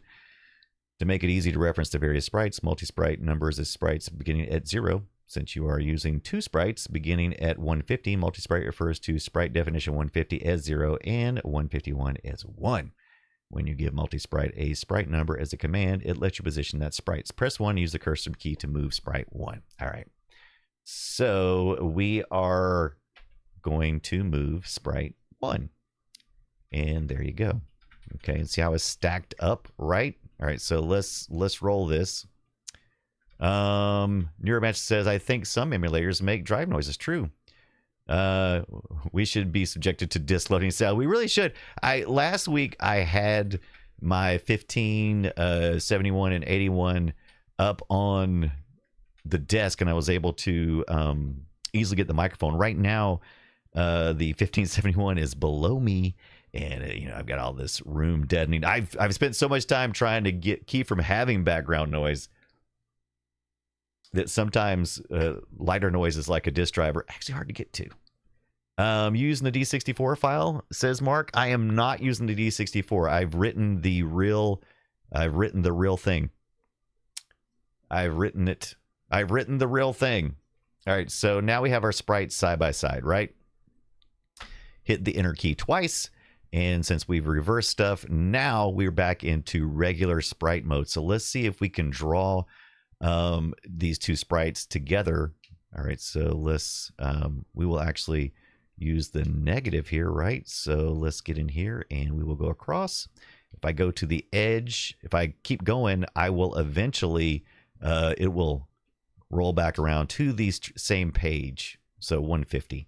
So what we're trying to do here is we're trying to draw a square, and we should, since we're on this line, we should be able to just hit that and then roll back over. I probably could have went the other way, right? Because it does just wrap around. Yeah, there we go. So I was trying to work fast, and as you can tell from the graphic above, we are drawing in reverse, essentially, our sprite. So that part is transparent. So there you go. MultiSprites. Can you do this on the C64 Maxi? I'm assuming you can. It does emulation. Yep, the drive music thing did kill drives. Says the Wraith. Neutromancer says there was this app that would make your disk drives play music. I assume at the expense of several years of his life. I find that hilarious. I find that hilarious. All right, and then we can roll back to the previous screen, and we could essentially just draw some sprites here, right? Multi-sprites. That's what this thing is called. And we could just keep stacking sprites on sprites, right? So now that we've drawn our negative, right, we could actually then hit the Control R and reverse it. So now we have the transparency on the other side. So if you draw in negative space, which maybe you're used to doing like me, you can do all that, basically carving out your sprite. And when you get through, you can just reverse it, and then you'll have the positive mold of your sprite that you wanted, have transparency. Graftark, what's up? Wasn't that a virus? I recall our friend's PC falling victim to that. I do remember like a lot of viruses that did stuff with that did stuff with like opening your CD drive and that kind of stuff later on.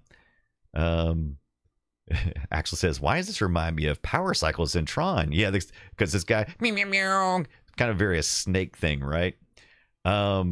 Yeah, so there you go. So that's kind of what we're doing here. So if we wanted to add another sprite, I think we would have to go back to the beginning. So we have to go back to 150. That was what we defined as our start screen, right? And we need to hit that British pound again, right? Lets us know we're here. Then we would need to go to, let's say we go to 3, because this is our 0 sprite, 150. 152 is our 1. And then so I guess, do we need to go to 2? Yeah.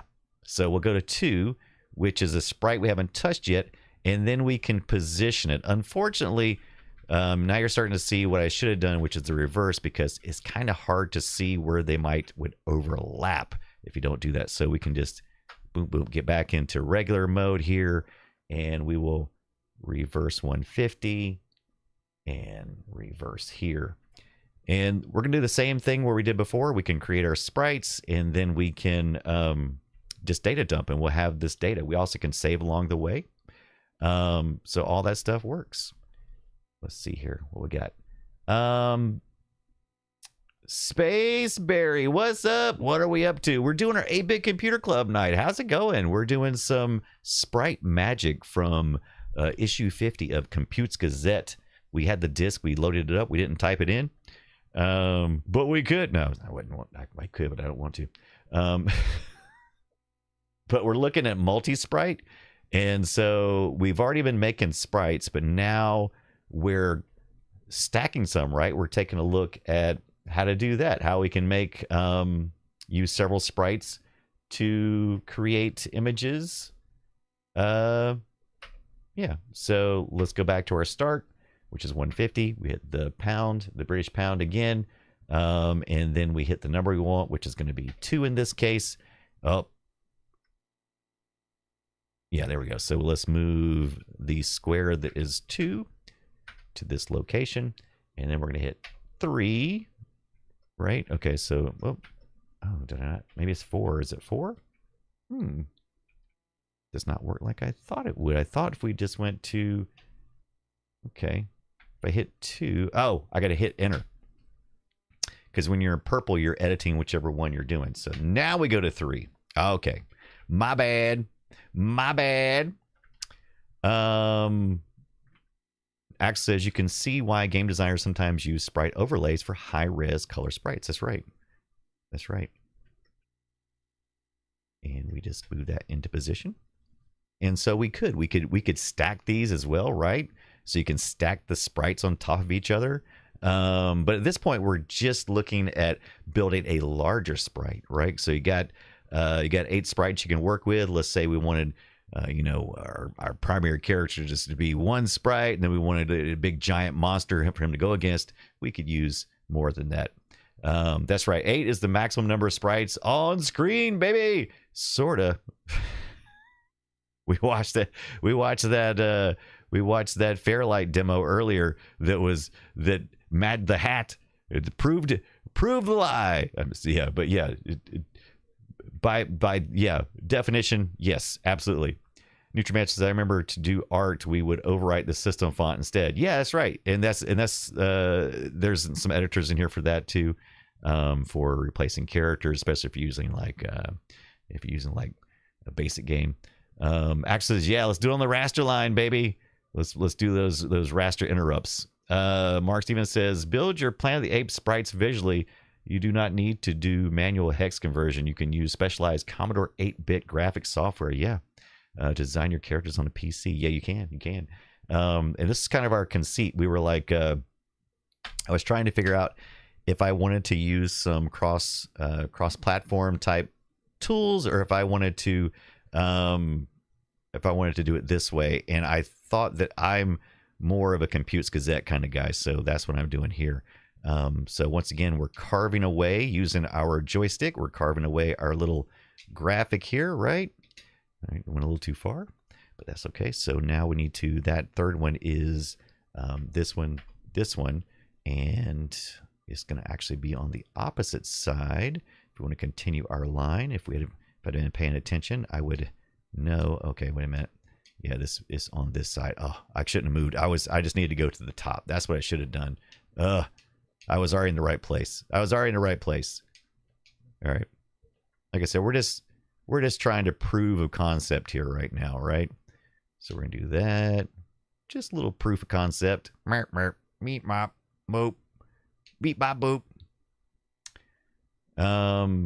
Yeah, Sprite Mate. There's like online stuff you can do. This like in a browser. There's all kinds of really cool tricks that you can use if you wanted to use a modern type of more convenient setup, right? We should have went back to number 2, and according to how I stacked this, of course, I could have made this more difficult, but I'm using the odd number lines. If I had thought about it for just a minute, I would have known that, right? I'm not sure if that's symmetrical, but that's okay. So then we're going to 153 and stay on this line this time, our vertical line, and continue our drawing down until it looks like it's there. There we go. Yeah, Sprite Pad. There's all kinds of great modern things that will, make it easier. The guy person dude, right when I started watching, I heard beeps and boops. Already a great live stream. That's right. Beep bop boop. Beep bop. Beep bop boop. But yeah, we're using a little Sprite Magic, just proof of concept stuff here, just to see if we can, just a little proof of concepts. We've got some sprites we've already designed, but we're using MultiSprite now to see how that works. Just for a little funsies, right? But I hope to kind of come up with a more complete work later. I'll probably work it out on paper, and then kind of add to this idea. And we also could see, if we want to add, if we want to do them in layers as well, right? Because we have transparencies, so we can do different colors, and we can overlay those sprites. Before Tank Girl, is that a belly button or he naked? That's a great question. Right now we're just vibing, right? We're just vibing. So let's put him some pants on there so as not to disturb before Tank Girl. She's easily disturbed. That's the even number, so we need to go to the even number, which is 150, to finish our draw across here, right? No, it needs to be nope. Yep, that one. That's where it needs to be. Hubba. Let's give him some pants before anybody gets upset with my guy here, right? There we go. Yeah, there we go. Perfect. Those are absolutely pants. And this is not a doodle. This is not a doodle. We're not doodling. Oh my gosh, get it off there. Oh my God, it's turned bad. Warning. So, and then once you get through with your negative, you could then, of course, you could go through and reverse each of those so that your transparency is a bulk of what you're doing instead of vice versa. And of course, like I said, doing all this, you could also roll stuff over top of each other. Adobe Geek, that's right. Danger, Brian Dunaway. It's the penis is evil, says Zardaz. The penis is, yeah, it is Billy the Bug, Axel. Yeah, that's right. So just a little bug, like, right? Yeah, the penis is a lie. It's all a lie, man. And it is evil and it's a lie. I watched Zardaz. Come on. So there's your multi-action, multi-sprites using Sprite Magic from Compute's Gazette issue 50. There's also a couple of other sprite tools that enhance Sprite Magic. But this is what we're hoping to use to create our game, which is tentatively known as Lemonade Stand. It's going to be a Lemonade Stand type of clone, right? With a twist. It's a lemon twist. So yeah, once you've done all of that, discontinued here, it says. I guess the program listing is on 84. But yeah, see, it's got some stuff for multicolor, and it talks more about, mostly they're just using an example, using all 8 sprites to create a giant man, a giant computer man. Yep, Lemonade Stand. That's the idea with a twist. Instead of weather being the primary factor for variation, is going to use bad news. So Lemonade Stand will get bad news each day, and based on the bad news, the worse the news, the higher the lemons he gets to make lemons to sell, and also will affect his sanity meter, which is the other part of the twist. Before Tango says, bad news bears make the sprites bears.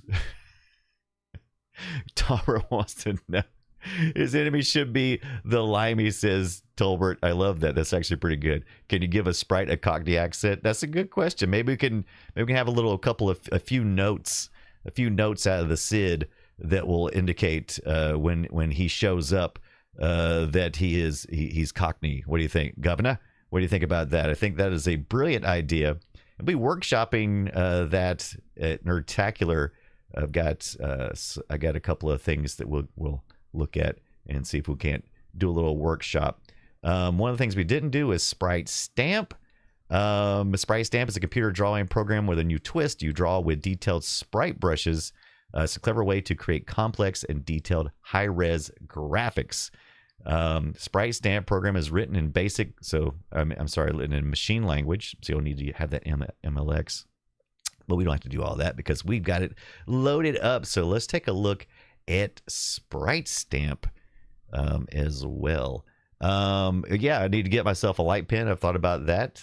But I'll be honest with you, the precision of the modern Atari controller that they sell on Atari, the fact that it's not connected by cable, it's connected through the 9-pin adapter wirelessly, plugs into real hardware and comes with a USB adapter when we put on your PC, is very responsive and allows me to draw just about everything I want. So yeah, I thought about getting a light pen. I also have a koala pad that I can use as well. And one other pad was animation something I can't remember what it's called. 410 Girl says, make one live on camera. My dad made one. Can't be too hard.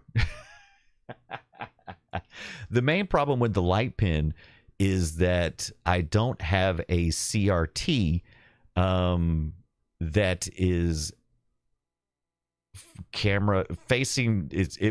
There's no place to put a CRT within my workspace currently. Now, I have CRTs behind me.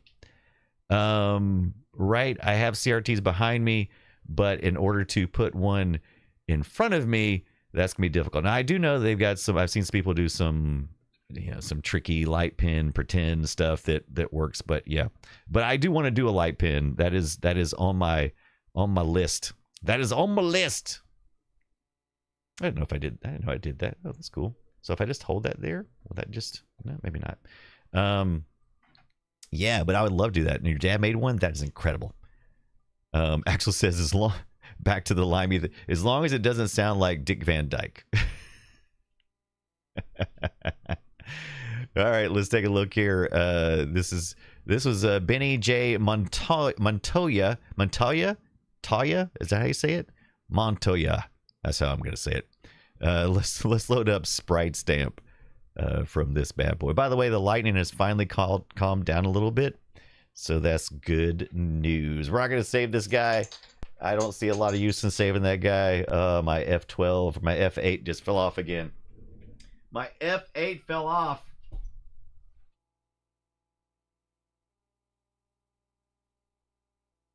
Got to repair this eventually. Can you get a light pen for the Commodore 64? Absolutely. Absolutely. The Commodore 64 Ultimate uses any of the interfaces. It's FPGA, so yeah, you can get a light pen. Absolutely, they made them. They made light pens for the Commodore 64. Let's see. We're going to load up. Well, first I need to go in 64 mode. Yep. You need a 64. You need a CRT to make a light pen work. That's the one disadvantage of modern screens. We've got some solutions, especially for stuff like light guns and the sort. Has to do with how the technology works basically on the flashing, and how lines are drawn on CRTs, and it doesn't quite work. That blanking doesn't happen on modern machines. Oh, what a horrible F8 for your keyboard, right? It just if you put too much pressure on it, it pops right out. I got to take a look at it to see if I can figure out what I need to do there. But welcome in, everybody. It's Friday night. I hope you're having a good Friday night. This is 8-Bit Computer Club. I've been looking at the Computes Gazette from 87 in August 87, and this is issue 50. And we've been looking at Sprite Magic, which we've been trying to learn so we can create some sprites for a game we're working to develop very early on still.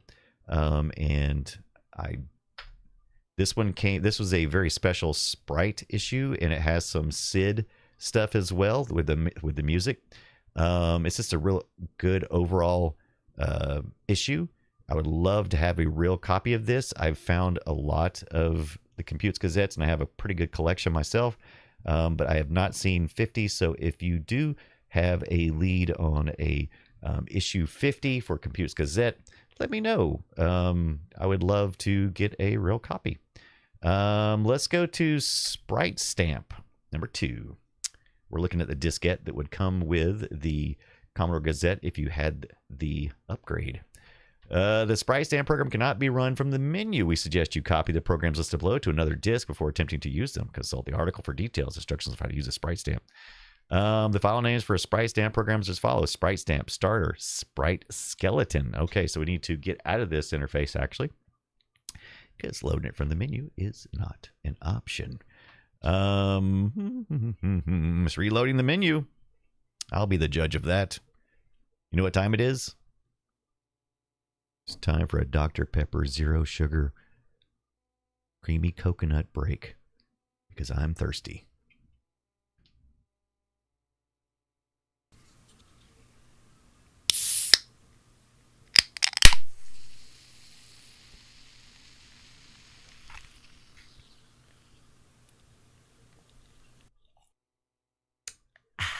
I like it.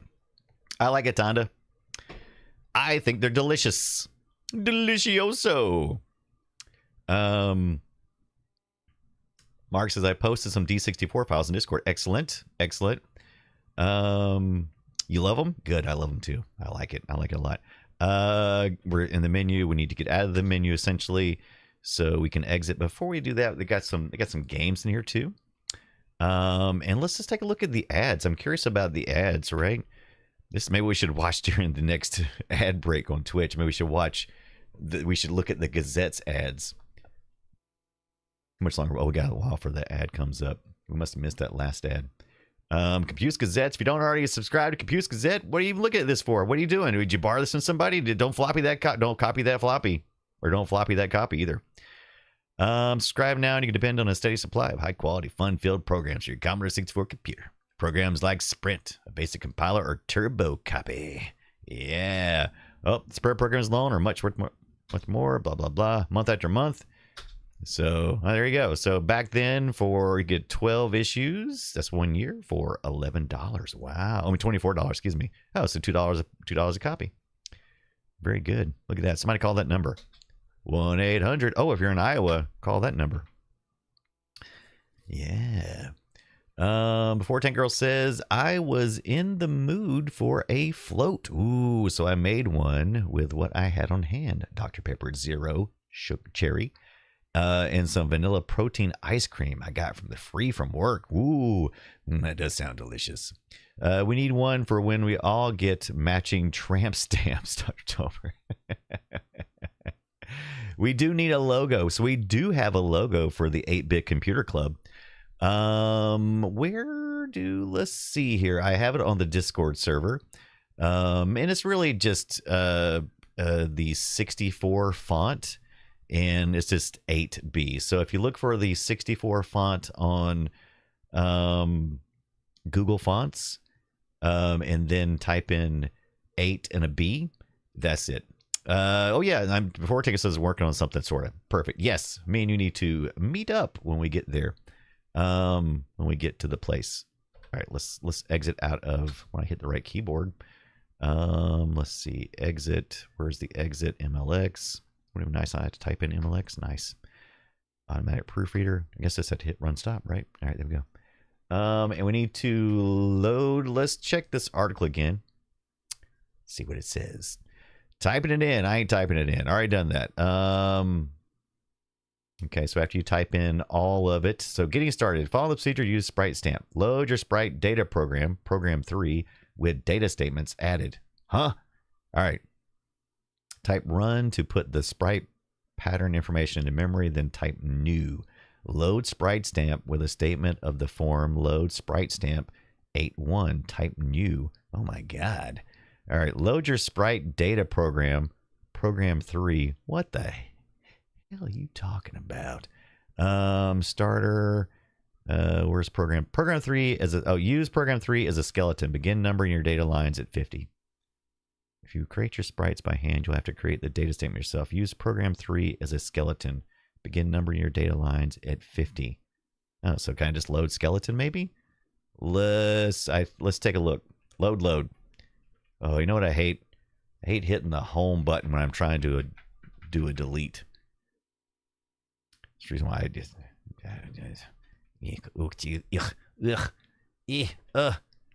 think it's Sprite. It's definitely not Sprite. Sprite Skeleton. Why is that S so weird? Skeleton. I think I typed it. Comma 8. Load that in, please.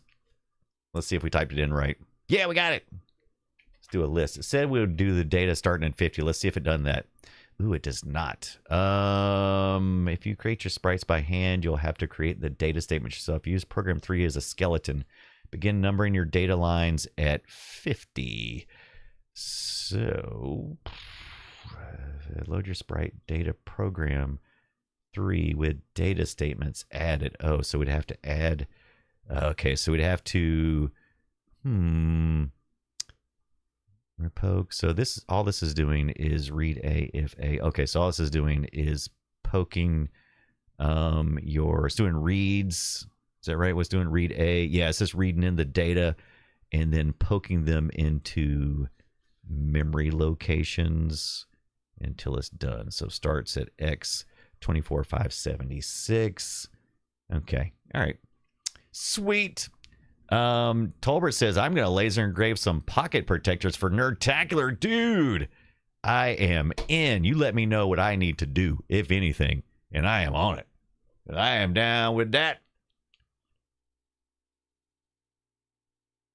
Okay, so let's look at program 3 in the magazine to make sure that the data is that. All right, so let's see. It says go to blah, blah, blah, type of program 1. Typing it in. Let's see. Program list is on page 76. I'll bring it along for a ride in a minute. So basically just whatever design we need. Okay, excellent. Like I said, I have tentatively just been doing and using. So if you go to Google Fonts, Googly Fonts, and like I said, it's just temporary because I'm planning on making a logo using Sprite Magic. It's actually one of the first things I've got lined up. If you go to Google Fonts and you type in 64, I believe is what it's called.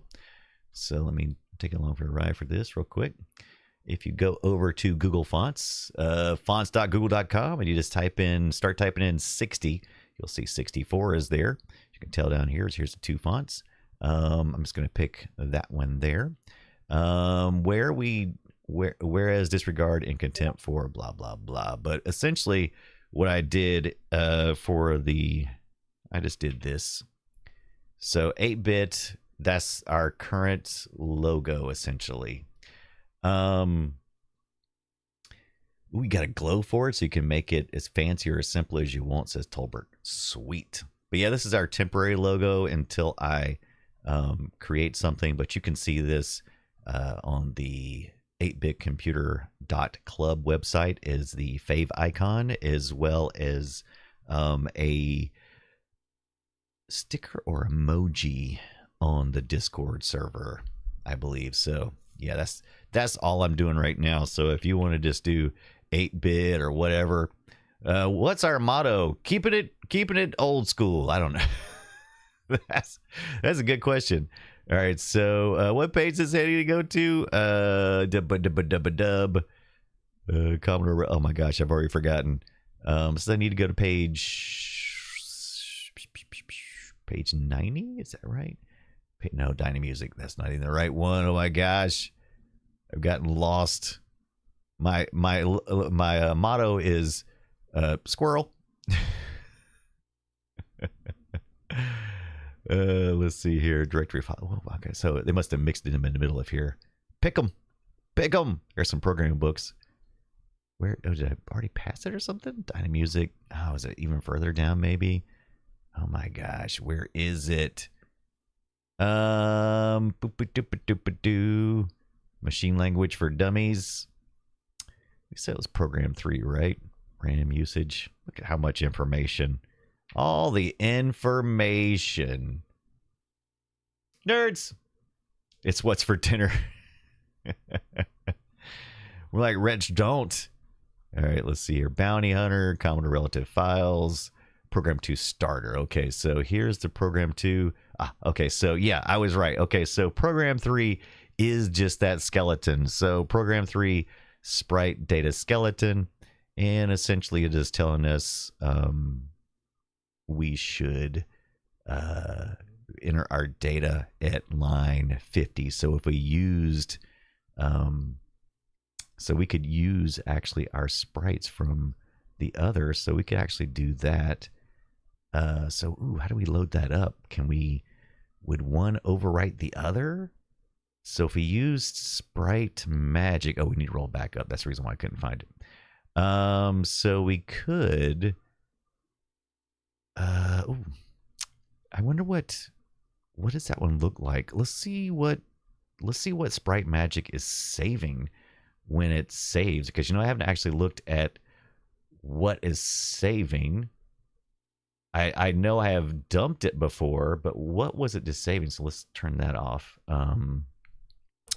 And let's load up just the file itself, which was load Sprite SD7 is the big one, though. That has a bunch of stuff in it. I wonder what it looks like, though. I wonder if we could just save it as just the data files. We could start it at 50, and that might work.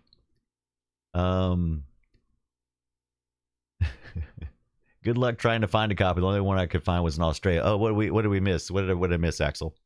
They're on the wrong page. What was you looking for? What did I say? I can't remember what I said now. Copy 50. Oh. All right, so let's see. Kissed. Let's list it instead. Oh my gosh. You try typing 5 foot away from you. Oh, interesting. Oh, that is interesting how that data is stored. Interesting. Okay. So let's try this. Okay, so we got our program in there, right? I wonder if Sprite Magic is going to do we need to new it? No, it'll do that once we load it in. So let's go back to loading our let's load back in our skeleton again, right? Load skeleton, Sprite skeleton. Skeleton. Like I said, let's see you type 5 foot away from you. Yeah, looks like the value is the same as basic tokens. Probably. That looks like the hard way to do it. I'm not sure what that line 50,000 is for, but it said start there. So we're going to have to probably retype it, because if we don't, if I load in Sprite Magic, so you guys kind of remember that data line there. We can always look it up if not. But let's load up. Let's just load Sprite Magic, and let's grab our guy out of there. We'll data dump. So this loads us into, this is a machine language load. It's not loading into basic, so it's not going to overwrite our skeleton. I didn't do one. Well, we got to call it. Okay, so we need to call, which is system 49152. Is that right? No, what is it? Let's get back up here. Should have wrote it down. You should have wrote it down. Let's see. MultiSprite, blah, blah, blah. What is it? It's it. What is it? Oh, no. Originally in 1984 is when this was delivered. 49152. So sys 49152. Sprite Magic. And let's see. Let's roll it back a few. It looks weird, but I don't know if that's going to cause a problem. Oh, yeah, this may be, we might have to like, we'll see. We'll see. We'll see.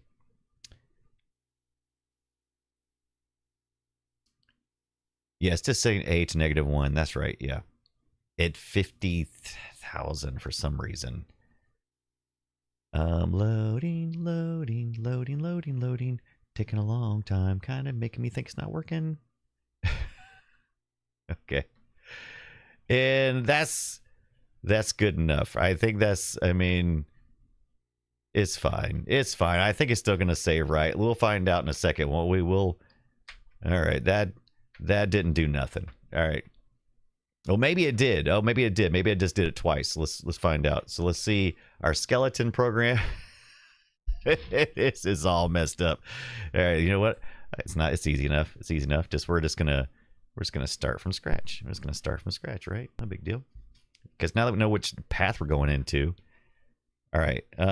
So what we can do is, all right. So go 64. It's all a learning experience. Oh, you kidding me? I need to get this closer to my body. Load. Oh my gosh. Sprite Magic. No. Is that what it was called?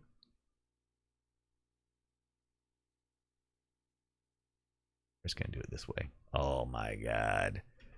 Oh my god. No, you, says Dr. Tolbert. Dr. Tolbert, I can't wait to see you guys at Nerdtacular. If you're not following Tandagasa, by the way, while you're in here, and you should be following Tandagasa. With Dr. Tolbert, can anybody, what's the best place for people to watch and be entertained by you, my friend? Axel earlier said, I read it as the final part of 2001 Space Odyssey. Stop, Dave. Stop. Good friend Tandagasa streams on the weekends. You don't want to miss it. I hang out with Tanda lots of times on Saturday, usually around noon time. And so looking forward to hanging out with him tomorrow and hanging out in real life as well as Dr. Tolbert. And that didn't work. So, I got to call it from Assist. Why do I keep doing that? I don't know, Brian. So first we need to load the Sprite skeleton, though, because if we don't load the Scrote skeleton, Sprite skeleton. All right. Dark. Oh, it's out of memory. That can't be right. All right, think more about it. Well, I think more about that. The medical show. There you go. So go check out themedical.show for Dr. Tolbert. The medical show. There we go. It was my last online stuff. You've been doing Darkwing Duck and Splatter World. That's great. Can't wait. Type new. That's a good point. We should type new.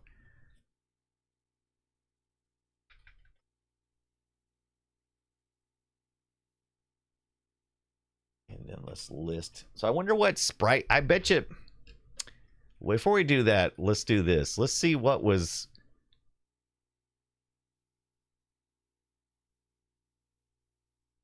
in there.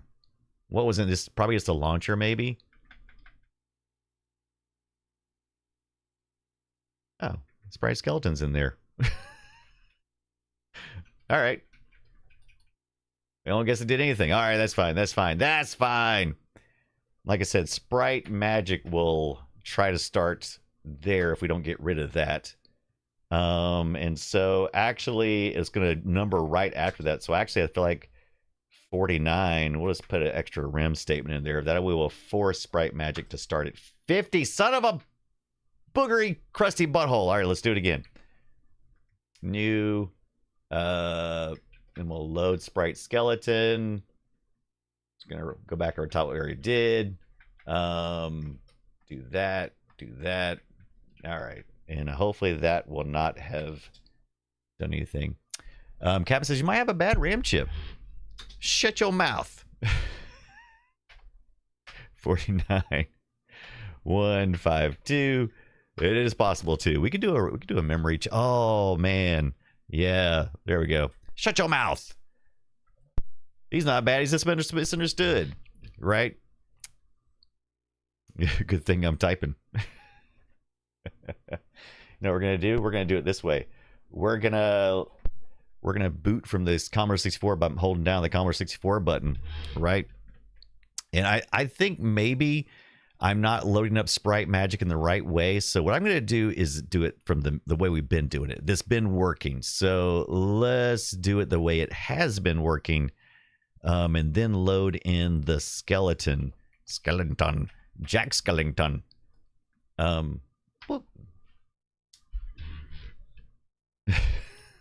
Axel says, just remember to turn it off if it starts singing Daisy Daisy. Agreed. Turn it off. Turn it off. Yeah, that memory's not bad. It's just misunderstood. All right, so let's do it this way. Let's make sure there's not an entry. Well, we already did that. We did Sprite Stamp, and it told us to back off. You can't do it that way. So what we need to do is load Sprite Magic. Let's load that in. And see, it's loading Sprite Magic.boot. So that makes me think that maybe it is loading in some type of basic launcher that may be causing some problems when I go with the default. So let's back up a few to here. So, and then let's load in our guy here. His name is, oh, I forgot his name, but Sprite. Man, I don't know why I keep hitting that. I do. Like I said, I'm typing like as far as my arm can reach away from the keyboard. Oh no, I'm trying to load it the other way. So there we go. Loading it up. Once we get this into the Sprite Magic loader, right? Tonda says if the RAM chip only works sometimes, maybe it's selective memory. Yeah. Captain Kipper's that's so much to make. Only 162 days until Halloween. Get on it. Get on it, my friend. Dadgummit. There goes my F8 key again. I'm just going to put it right over there. There. Let's take that. All right. So now we got this guy. We're going to exit out to basic. And we're going to load up the Sprite skeleton. It's such a... I could really just type it in. I mean, it's not... It's only like a couple of lines, right? Skellington. And maybe that would help with some of the problems too, right? Okay, so we should be able to load this in. We're going to go ahead and blitz 50,000 because we know that's there. We're going to go ahead and put in 49, and we're going to put in a REM statement there for funsies. No memory problems there that time. We're going to call back up our Sprite Magic, which was 49152. And we're going to roll back to our memory location for, yeah, that one's fine. We'll use this guy right here. Put him in that mode. We'll stretch him out. And then we will dump that out, which should start at 50, which is the Control D, and then exit out. And now we should have our skeleton program, and then starting at 50 is our data. All right. Now let's see if all that works. And now if we can load in Sprite Stamp, right? So we need to load in Sprite Stamp now into the memory because we're no longer using Sprite Magic. So right over top of that is fine and dandy. So let's load that in. So we've loaded in our program, loaded in our data. And then it says load your Sprite data program 3 with data statements added. Okay, and then run type to put the sprite pattern information into the memory, and then type new. So according to the magazine, we're going to run this with our data lines, and add a data error in 20. So 20 says to read a if a is, oh, we got to put that -1 back in there. Do we need to put that -1 back in there? I think so. I need that line 50,000 back in there. So let's go 50,000. And what did it say? Just data. What was it? Data -1? What was it? What did it say again? Does anybody remember? Was it just data -1? Was that what it said? Like, was that right? Is that, yep. All right. So there we go. We got that. And now let's try to run it again. And hopefully, there we go. All right. So it's in there now, hopefully. It's a little jumping, little things. Okay. So then we need to load a Sprite Stamp. All right. So we've created our graphic. We got that in there. And then we're going to load in Sprite Tramp. Oh, I mean, Stamp. You stupid Sprite Tramp. Stamp. I don't know. I'm trying to capitalize that. And it does say (8, 1). Let's load that in. Come on, baby. Come on. No bad memory. Don't make it bad memory. Come on, baby. All right, we got that in, it looks like. And now we just need to start. Then we need to type in new. So we're going to clear out our basic program that was in there. And then we need to start it, which is going to be, to start Sprite Stamp directly, use a statement of the form sys49152n, where n is the number of different sprite patterns in your Sprite data program. So we've only got one, so we just type in sys, because I only have to look for one, right? So it assumes there's only going to be one Sprite 49152. Somebody writing all this down. (1), number of different sprite patterns. Use the starter program. Okay, so okay, that is interesting. I don't know if that's how it's supposed to look. It kind of looks like. Okay, let's see. Where is it? To use the starter program, which allows the loading and saving of Sprite Stamp screens. Load program 2 with a statement of the form. Hello, Kitty Pez. What's up? Thank you for that resub with the Prime. Where is it? To use the starter program, which allows the loading and saving of Sprite Stamp screens. Load program 2. We should load starter, (8). Replace the variable s in the line 100 with the number of sprite patterns. Okay, so you load the starter, then run. Okay, so is that? Okay, I don't know how this is supposed to function. I don't know if this is a repeat. Okay, so, all right, so this is interesting. Okay, so I am able to move this cursor around. Okay, all right. So I've loaded in, I don't think this is quite right, but I do see where some of it is functioning, right? And maybe because my data file isn't right. I'll have to figure that part out. So it does like I was able to load in the sprite using the space bar, and I'm using my joystick to move around, and it does kind of look like what I'm supposed to do. You know what I think we did though wrong? I think I did wrong. Actually, I think what I did wrong was I didn't read if the examples in the magazine just show the high res sprites, and I dumped data from Sprite Magic is the multicolor double tall, double wide data.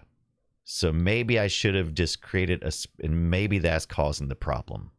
And then it looks like the rest of it is reading the memory that already exists. So I wonder if I had cleared that out while I was in Sprite Magic, I wonder if that would have, if it's reading from those pages. And maybe if I cleared that out, because it looks very much like it's pulling it. I see some text says clean, erase. So there's a C for clean. Okay, so clear. Okay, so we did that. Oh, because there is my character. Okay, so there's my character. Okay. Yeah. That's right, Axel. So that's what the problem was. So you could clear for C, erase, stamp, and exit, and rotate. So I did use this single color sprite for the multicolor data, right? I think I probably should have done some more reading. Maybe there's a way to change that, but it does look like that's the problem. Okay, so hit stamp. Ah, there we go. So we just move our sprite to where we want. And if we did like 8 sprites, we could have just, you know, we could basically paint with this, I'm assuming. All right. And then we can rotate our stamp as well. So that's pretty cool. Stamp. Just work with the keys as well. It does not work with the keys. It does need the joystick, which is plugged in port 2. And then we can use it as a negative as well if we rotate it a couple more times. And then erase. Yep, that will erase from that area. So that is interesting. Okay. So we can use it like an eraser as well. Okay. Axel says, well done getting this far. Lots of steps can go wrong. Absolutely. Yeah. Okay. Yeah, use that same graphic for our tattoos and our pocket protectors. Let's do it. Okay. All right. So we're getting there. That's interesting. Okay. So we've learned a couple of things. Okay. All right. I think we got a really good start on what we're wanting to do with Sprite Magic to keep building on what we have. So I think we made a pretty good bit of progress. Tonight we've been looking at issue 50 of Compute's Gazette that has a reprinting of Sprite Magic, a sprite editor for the Commodore 64 that you could load up. You could either type it in or you could get the disk where it was already typed in for you from that time period. And you could basically make your graphics and then dump that sprite data out into BASIC, and you could use some, like we just saw, the Sprite Stamp basically writes a skeleton program that puts that sprite data into a very specific part of memory. So that worked out. That's pretty cool. We could learn some more stuff from that. What was that font name again? Sure, Tolbert. So it is, if you go to, for the 8-bit computer club, right now we're just using a basic font. If you look for 64, and that's spelled out just like the Commodore 64, if you spell out the words 60 and 4 on Google Fonts, you will find it. 64, that's right. Yep, and it'll show you. And all we're doing right now is just using the 8 and the B to represent the 8-bit computer club. Those make it square, which is perfect. You couldn't find it earlier, but I was using numbers. Yeah. That's 64. There's also like 64 Convergence or something, which is like a colored version of the sprite. But until we actually create a logo, which we're gonna do in Sprite Magic probably, which I don't know if I'll get to it, but I'll get to it soon. What else are we doing? So we've watched some demos tonight. That was fun. Maybe we'll take another look at the 2026 version of, what was it called again? It was called The Hat, which showed us. So how appropriate was it to watch? Axel gave us a recommendation for this. How appropriate was it for us to watch The Hat, which is this amazing demo from Fairlight, right? Let's get the demo stuff information up there. This is a hat released by Fairlight for the web, Genesis Project C64 demo. You can see that over there. This is really good. Love it. Thank you for recommending this for us, Axel. And it talks about doing the more than 8 sprites. So everything has been sprite based. This has been a sprite episode or issue or meetup or whatever you want to call it. Learn your basic. Learn your basic. There's those chicken lips. Get out of here, Mom. Learning to code, son. I do love that sprite. That is amazing. Your dad would have been so proud. Your daddy is gone. Daddy is gone. No, daddy, daddy, daddy. What did you do with daddy? I don't know. All right, this is the time of the show where we cut out and we go hang out with Atari Beer Pong. One of our good friends. And he keeps it cozy, right? He keeps it cozy and clean, just like we do. PG-13 cozy clean. Looks like he's doing some Sega Saturn right now, but he's doing some requests, some RNG Fridays. Viewer requests, Atari, Sega, Nintendo, and DOS. He also uses real hardware over there. So let's go hang out with Atari Beer Pong. Yeah, right, Axel. It shows that the 64 can be mastered. It just takes time. It just takes time. Hello, Kitty Paz. It was good seeing you. Wish we but it was fun seeing you. I wish you could have been here earlier. That sounds like a slight, but it's not. It's like you just can't get enough of Hello Kitty Paz. And thank you for that Hello Kitty Paz you sent me. That was awesome. Absolutely, Axel. Thank you so much for everything you do with the Discord server and hanging out and giving us some feedback. If you like to join the Discord server, where we have our 8-Bit Computer Club channel, where we share all about our 8-bit fun each week, head over to that link right there, and I'm going to post it both in here and in YouTube. Let's see here. I'll post there as well. Thank you. I'll watch the recording every weekend. Do it. I might be in for some extra streaming this weekend because I don't have Film Sack, and yeah, we got Memorial Day weekend, so it's going to be an interesting one. But I'll definitely be hanging out with Tonda tomorrow. If you're not following Tonda, you should be. And I'll be hanging out with Tonda around lunchtime, be in the chat room, hanging out with everybody. All right, we'll see you over there at the Atari Beer Pong. Have a good weekend. See you then. See you soon.